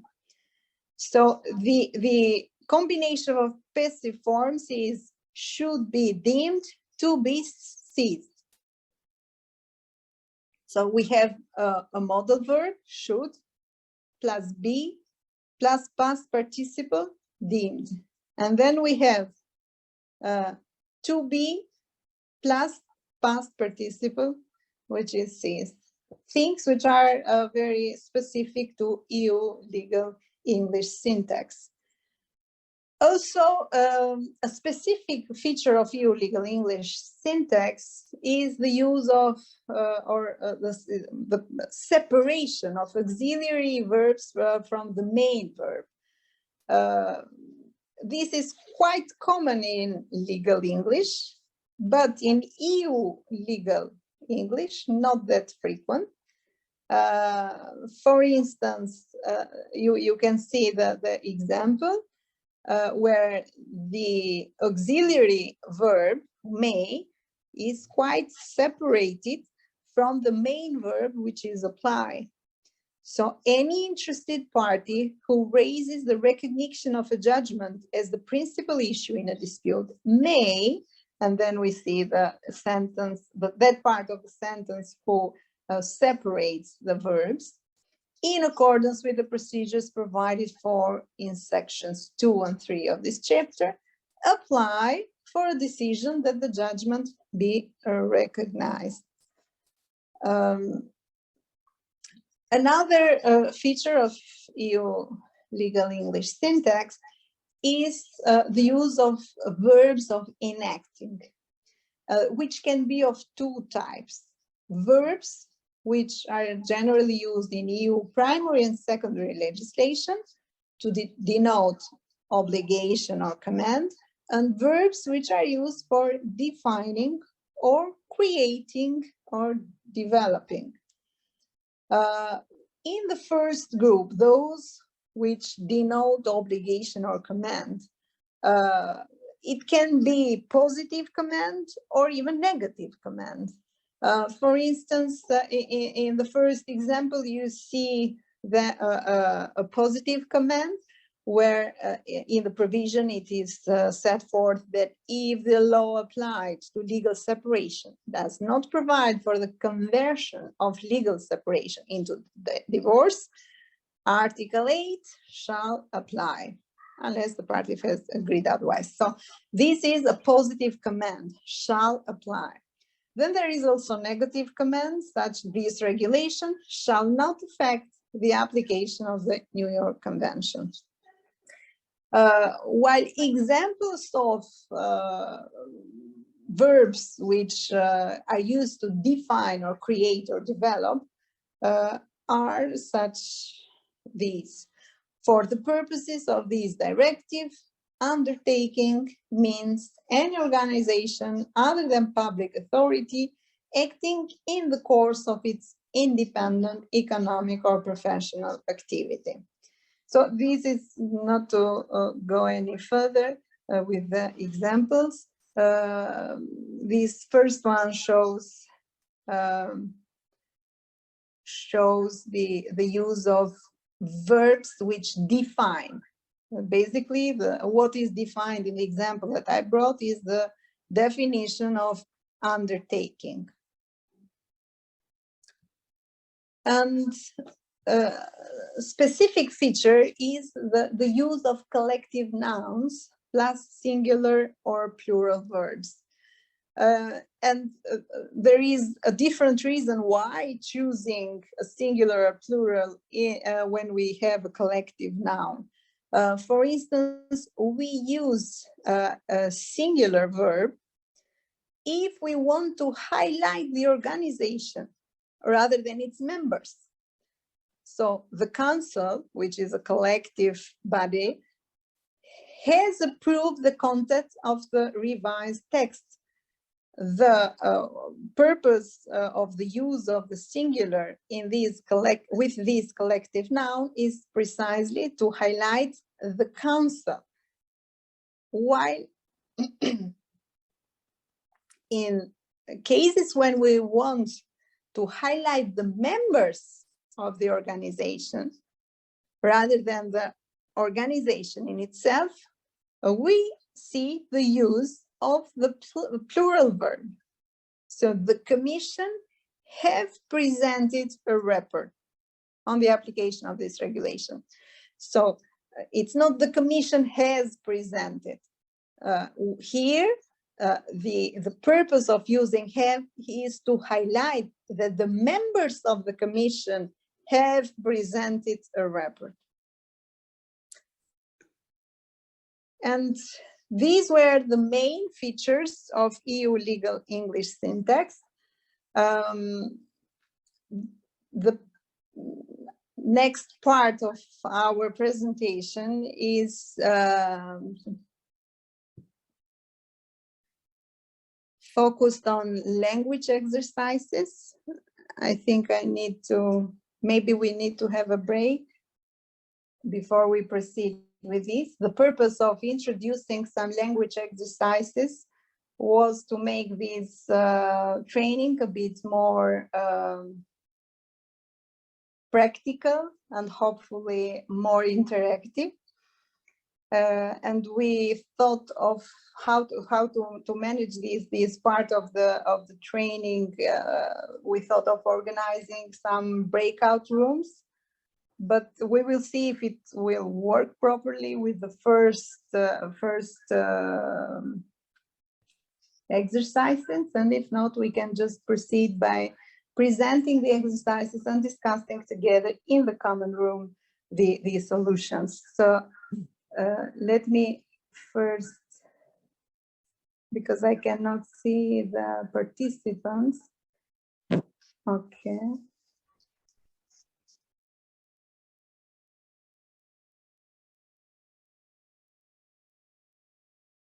So do you think we need a break before proceeding with this part, or? Okay, we can have a break until 4 o'clock, I think.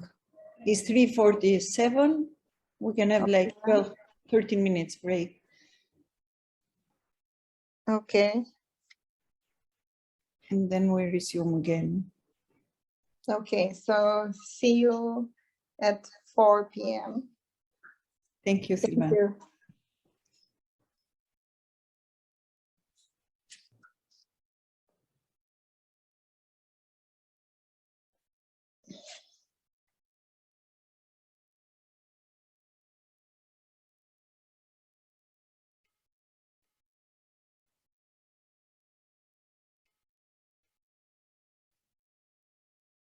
and then we organize or divide some breakout rooms, 2 or 3. So I see the number of participants, so maybe like 3 would be sufficient breakout rooms. And then after we show the exercise, we take some time in breakout rooms where participants can discuss. And then we return in the main room and discuss the exercises, the solutions for the exercises. We will see if this will work okay. So let me share the screen with the exercises. And starting with the first exercise. Please, how many groups will be? At least 3, because I see the number of participants, and I think 3 would be sufficient. Okay.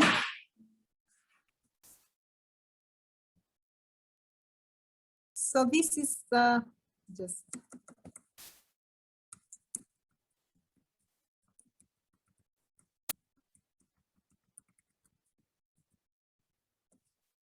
the first exercise is match the Latin terms with their definitions in English. And the terms to be used are lis pendens rule, lex fori, exequatur procedure, ad litem representative, acta iure imperi, ex parte measures, forum necessitatis rule, or quantum merit. All these are part of the EU legal English vocabulary, and these are the exercises. So there are 8 sentences, and you have to match the Latin terms with the definition. For this first exercise, I consider that it is sufficient to have like 5 minutes discussions in breakout rooms, and then we turn back and discuss the solutions together. I don't know whether you need more time to see the exercises. So the invitation to breakout rooms are already made. Please join and discuss. Silvana, I'm not sure if anybody can see the exercise in the breakout rooms.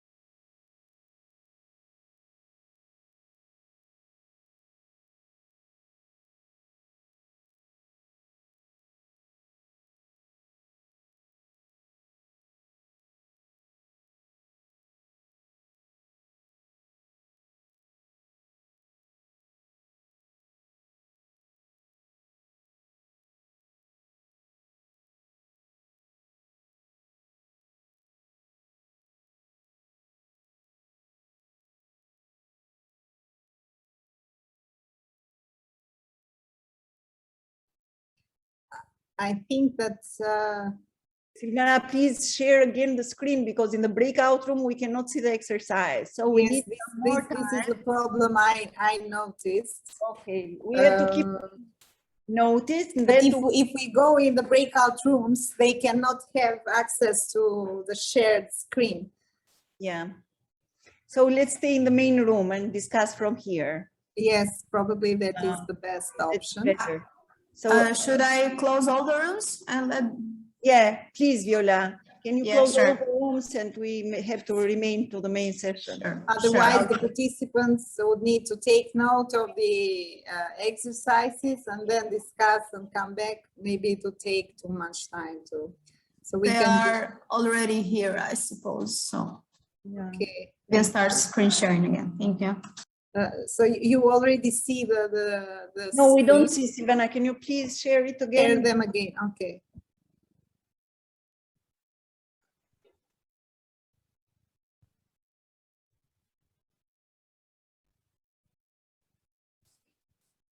Do you see it now? Yeah, but can you just make it a bit bigger? Yes. Just, Is it better? I think? yeah, now it's much better. Okay, Okay. thank you. So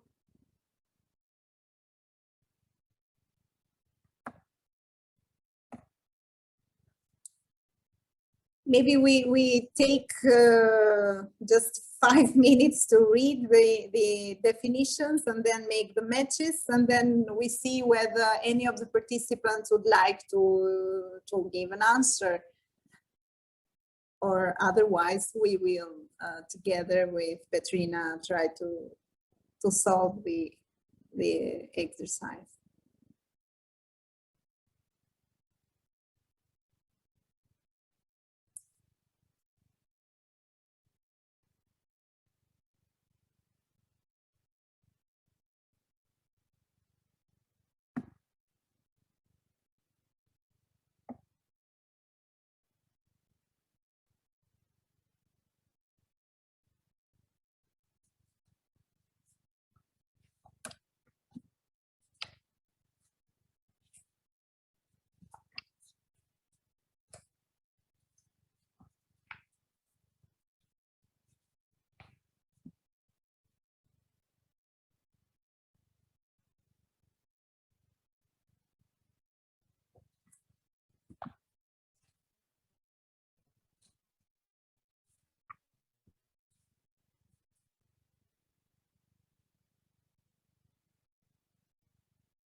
Can I? Okay.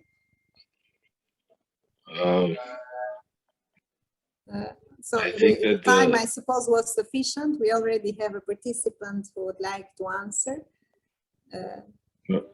Just for one, because I found it easier than the others. Yes.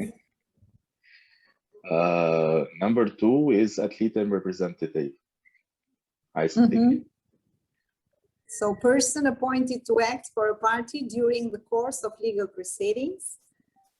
Since it's appointed, then it is a representative. So Yeah. not good, but that is correct. And we also, during the presentation, we mentioned the Latin verb, the Latin term ad litem as well. So if someone else would like to add.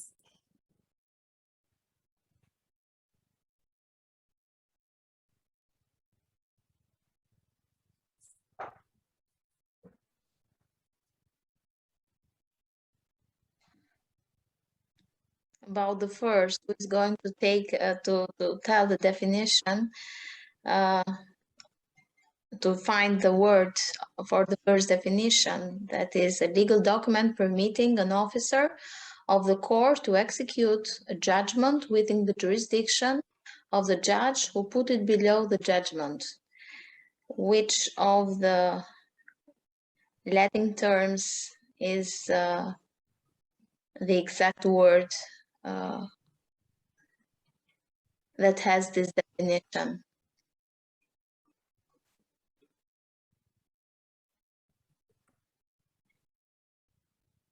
I can say it, Silvana, if you do not have objections. I mean, these should be easier as well. Yes. Although, as long as it has some indications, like a court to execute judgments. Yes. And it would be, Katrina, what? Exequatur procedure is Exequatur term. Yes, exequatur procedure is the word that has this definition. A legal document permitting an officer of the court to execute a judgment within the jurisdiction of the judge who put it below the judgment. And now it remains for the third and the fourth.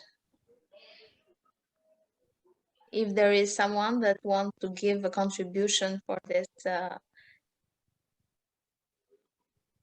Maybe the third again, is not that easy for us as Albanians. For me, I think it's easy because it's related to my PhD. So I think it's quantum merit, measuring the damages, so the quantity. Yeah.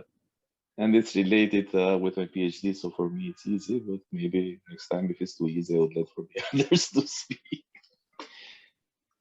Yeah. So number 3 is quantum merit. And that is actually. So we can use some indications that are found in the definitions to help us find the correct word for the definitions, although we might not have proper knowledge of it. So that was correct, the third one. And I think the fourth I mentioned in my presentation as a definition, as an example of the use of Latin words, sorry. You mentioned it. We can use Nr.3. I was listening during all the time, but I didn't open my PC, so we are in the same office. That's why. Thanks, Hilda. And that's it. Actually, it is acta iure imperi for the answer for the fourth. And then we have the fifth definition. For those lawyers, maybe, and practice law, that might be easier as well, because there is an indication as well in the definition. So it's in the context of provisional measures. Yes, ex parte measures. Ex parte measures, yeah, that's the answer. And then we have the sixth definition, rule that ensures that where no court of a member state has jurisdiction pursuant to regulation X, the courts of the member state may hear the case if proceedings cannot reasonably be brought or conducted or would be impossible in a third member state with which the dispute is closely connected. I think I also mentioned this definition as an example of Latin words used in EU law. Forum necessitatis. Forum necessitatis. Necessitates. Yes. Okay.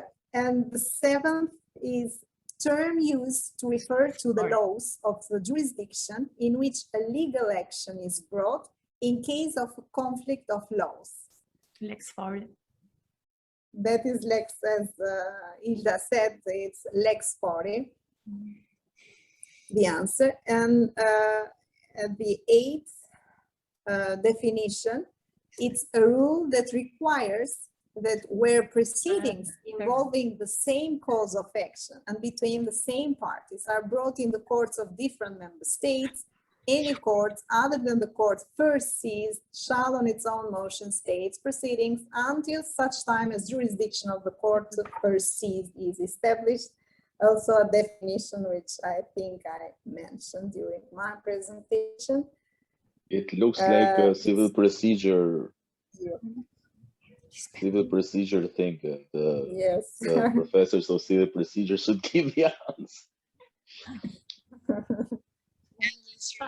Disponir para você, tá? So, yeah, that's it. It is dependence. It's the dependence rule. So yeah, okay. I think we covered the first exercise. So why not look at the second one? Let's see.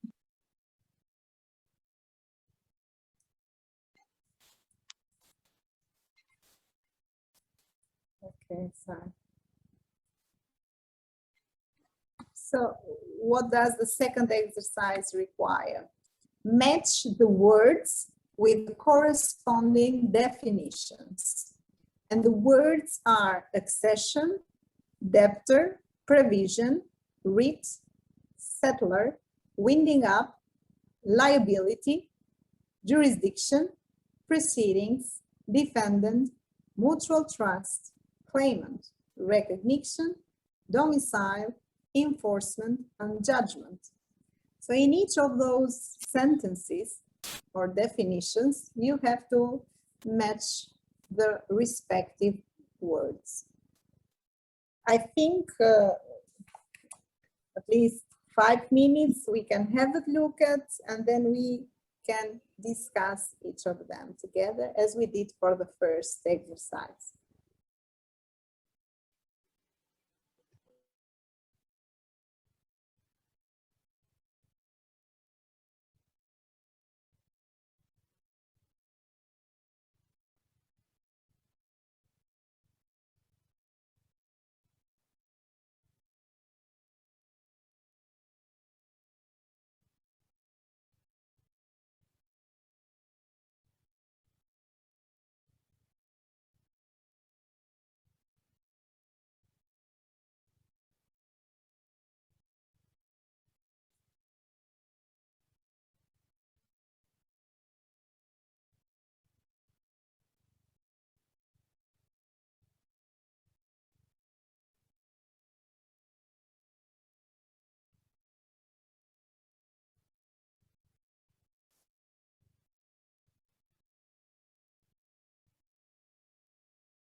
There are 4 other definitions.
Okay, I think we can now discuss the possible answers together.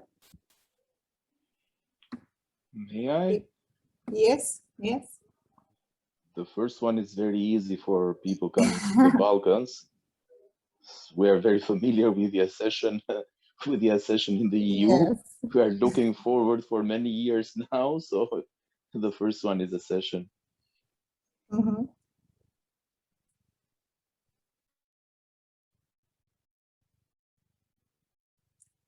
Someone else would like to take the floor for the rest of the definitions?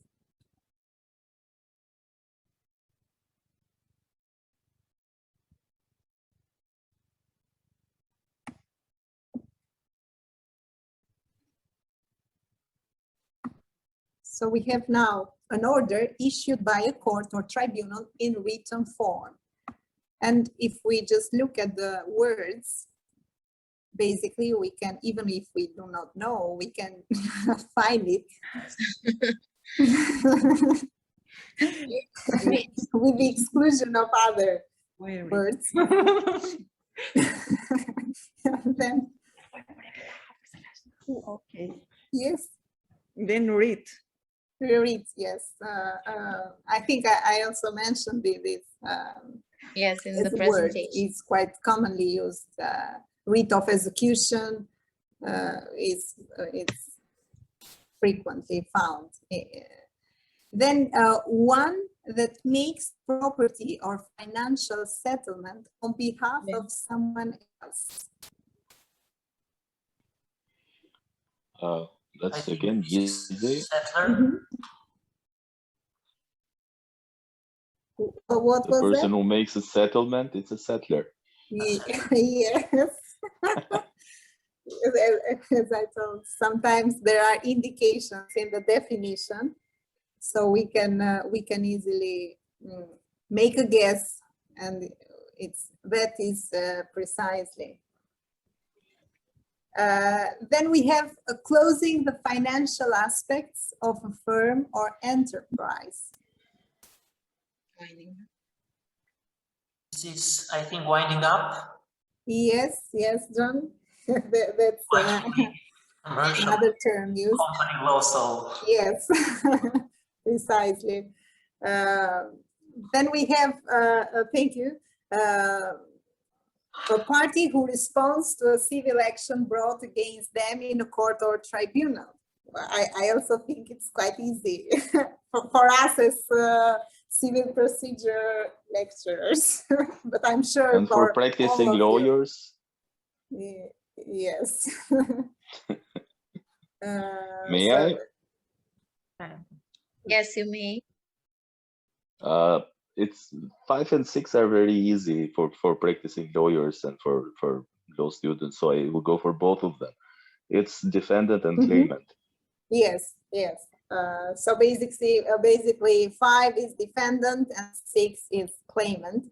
The party initiates a civil action in court or tribunal. Then we have the 7th definition, power of a court to hear and decide the case or issue a certain order. That's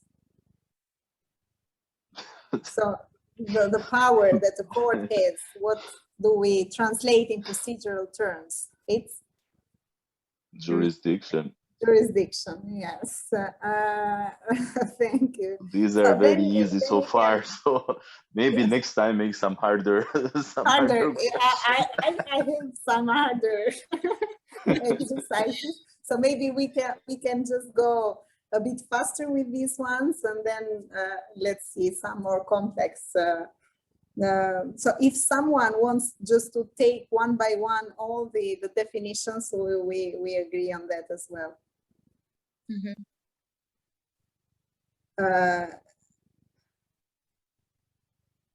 One who owes something to somebody else. Easy.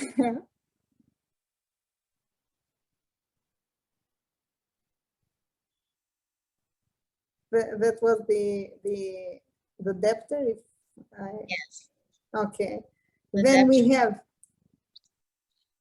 Yes, Katrina, if you would like to. No, let's go at the ninth, an order or decision given by a court or tribunal of a member state. Which is the word, the correct word that has this definition? If someone can guess.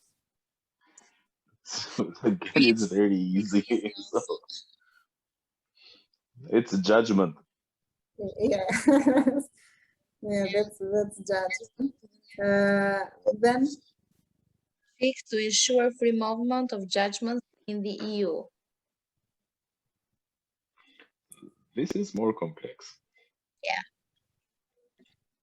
It's one of the basic principles of Especially in German law. Mutual trust. Yes. Yeah, that's the without mutual trust, there wouldn't be that easy to enforce judgments of foreign courts. And that's a basic principle. Then we have legal guarantee of a judgment given in a member state to be executed in another member state, which the definition also gives an indication of the word. Again, it's very easy. It's enforcement. It's enforcement of judgments. Yes. If you need to execute a decision, then it's enforcement. And then the next one, acceptance of a judgment in another member state without extra requirements. What would that be? Like the first was enforcement, but accepting the judgment of a foreign court without requirements would be recognition. Recognition, yes. So we have also the last definitions. A stipulation or qualification such as a clause in a document or agreement. Provision. Yes, correct, Nada. The other is something one is liable for, such as an obligation, debt, or responsibility. Liability. Liability, yeah, that's. Then we have the instituting or conducting of legal action. Proceedings. Yes. And domicile if only. And the last one is a person's legal residence, regardless of whether it may or may not be the place where the person resides at any one time.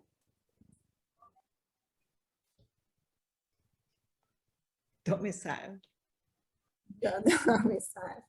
Okay, so that was the second. I hope the third would be a bit more difficult for the participants. So this is the exercise.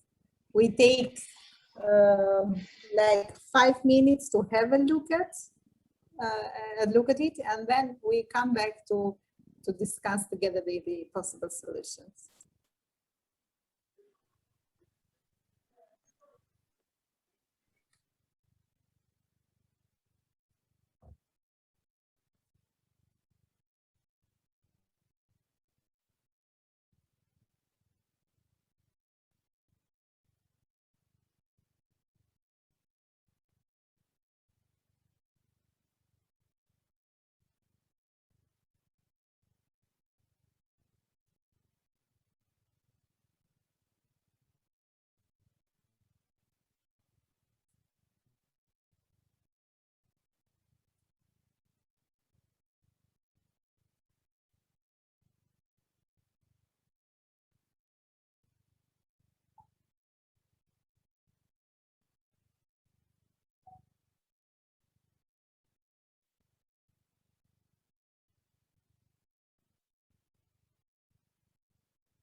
I don't know if you need more time, but I think we can start to discuss each of them, and in the meantime, find the answers for those that we haven't finished yet. So if someone would like to take the So the first, yes. the first one, the provisions of this section may be departed from only by an agreement with a policyholder who is not domiciled in a member state, except insofar as the insurance is compulsory or relates to immovable property in a member state, I think. Yes, that is precisely the answer. Thanks, John. Thank you. If someone else would like to proceed with the second one.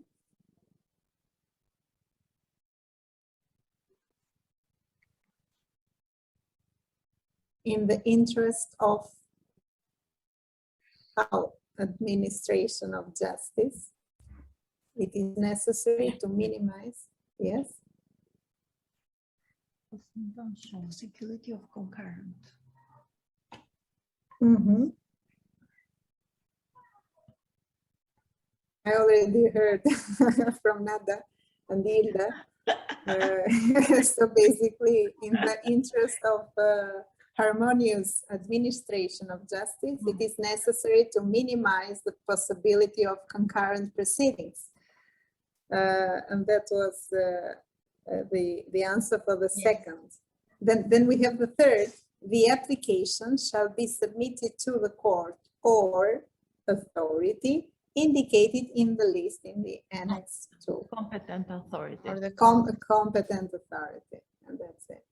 And the fourth is certain differences between rules governing jurisdiction and recognition of judgments hamper the operation of the market. I think I know two. Yes. Not sure for the third one.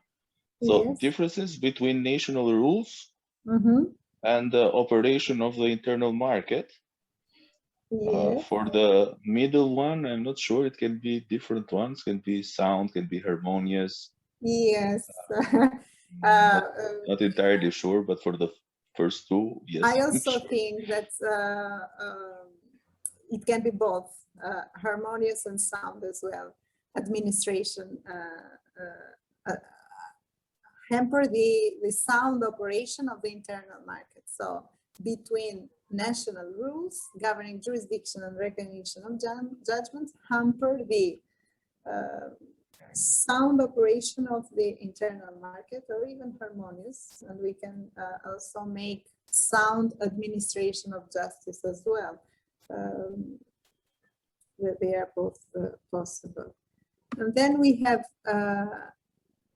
in respect of compulsory issuer. Okay. The issuer may, in addition, be sued in the court for the place where the harmful event occurred. May, in addition, be sued. In respect of liability insurance. Liability. Yes. Okay, because we already used the term compulsory insurance in the first definition, first sentence. So.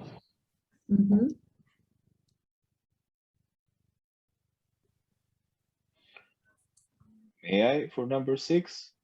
Yes. Again, it's easy. So consecutive months.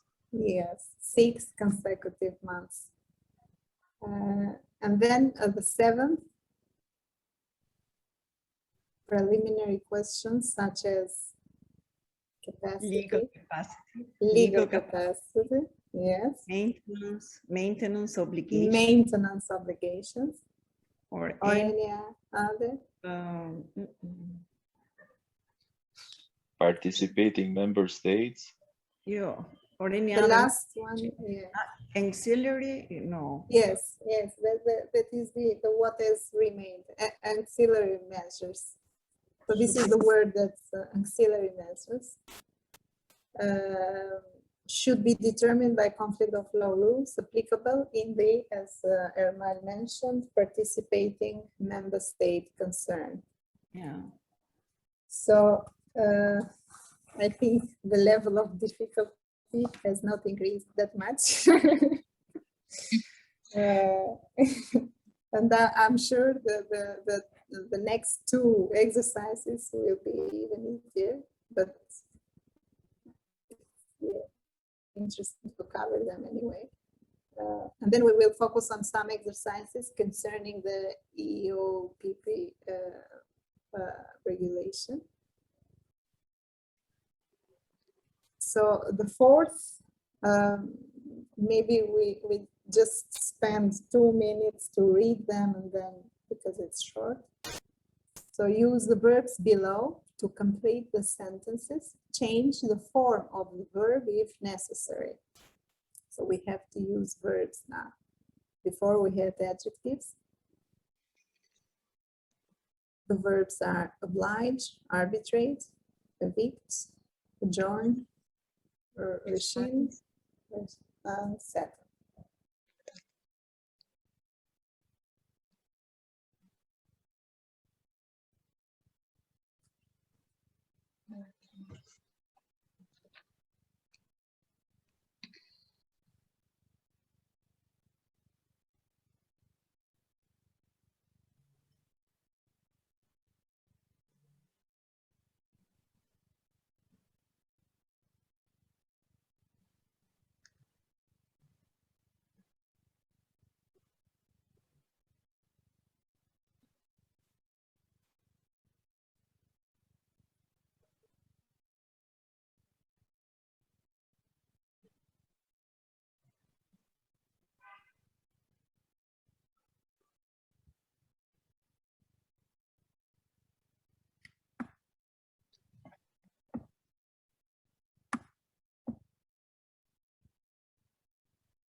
Maybe we can start by Yes, with the first. Mm-hmm. The new landlady started proceedings to evict all her tenants. So it's a word precisely used on those tenancy relationships, eviction. And the verb is evict. Then the second is the management and the unions were unable to what the dispute, what to do with the dispute. Settle. Yes. So dispute settlement. So okay. Or to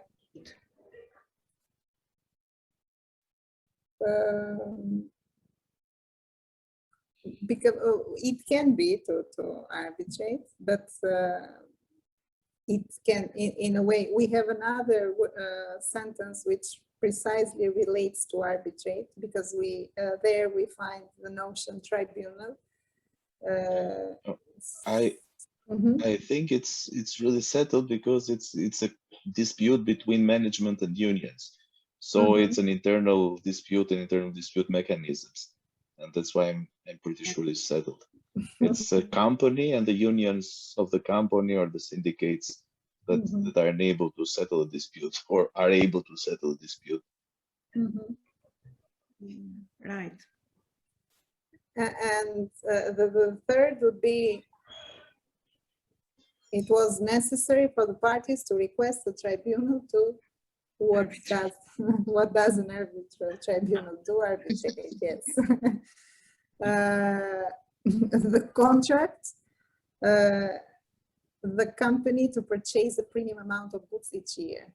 So what does the contract do to the parties? Oblige. Oblige, yes. The contract obliged the company. So we had in this case to change the verb a bit. It's obliged. The committee will have to its internal decision to rent their premises. So the committee has taken a decision. Now it has to what do with the decision. To rescind. That's it. And then the last, the tribunal will until tomorrow morning. The last one remaining. Even if we do not know, but it's adjourned. So basically postponed in sense in Albania. Okay, so I thought that this was easy, as I said, basically. The other one is complete the sentences with the EU verbs below. Change the form of the verbs where needed. So it's block, seize, raise, sign, apply, entail, sue, call, bring, and K.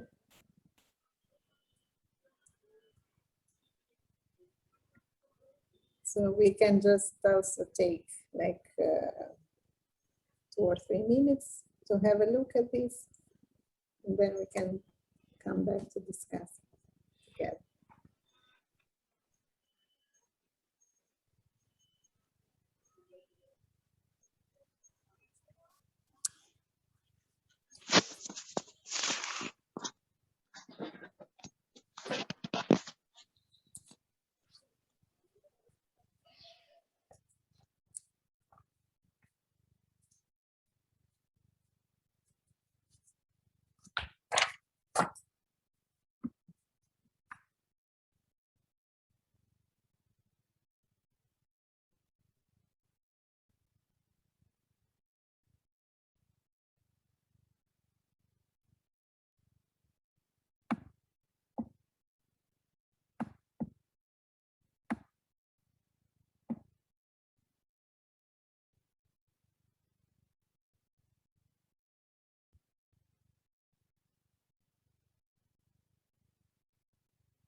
So I think that we can start, Silvana, Yes. with this exercise. For the first, which is for that complete in the more appropriate this sentence.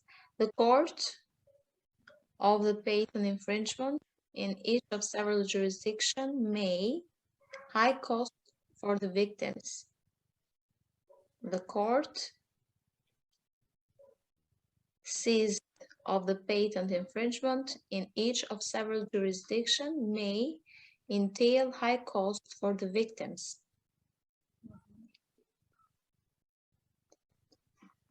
And the second, defendants in infringement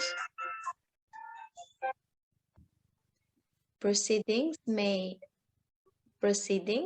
this means to the alleged invalidity of the patent as a defense. Which are the words that best fit in this sentence?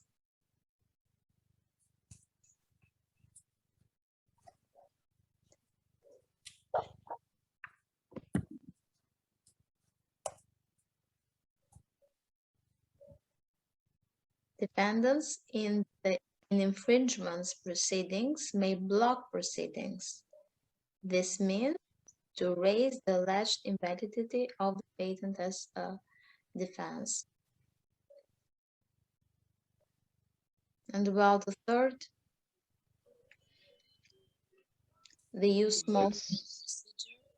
That's very, very easy. We've spoken about it all day, so it applies to.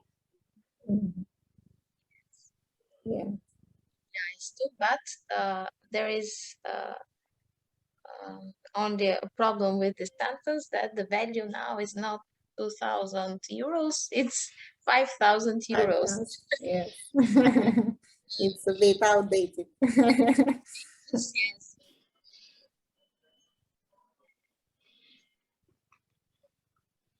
Nossas came, was came strong, but was broke.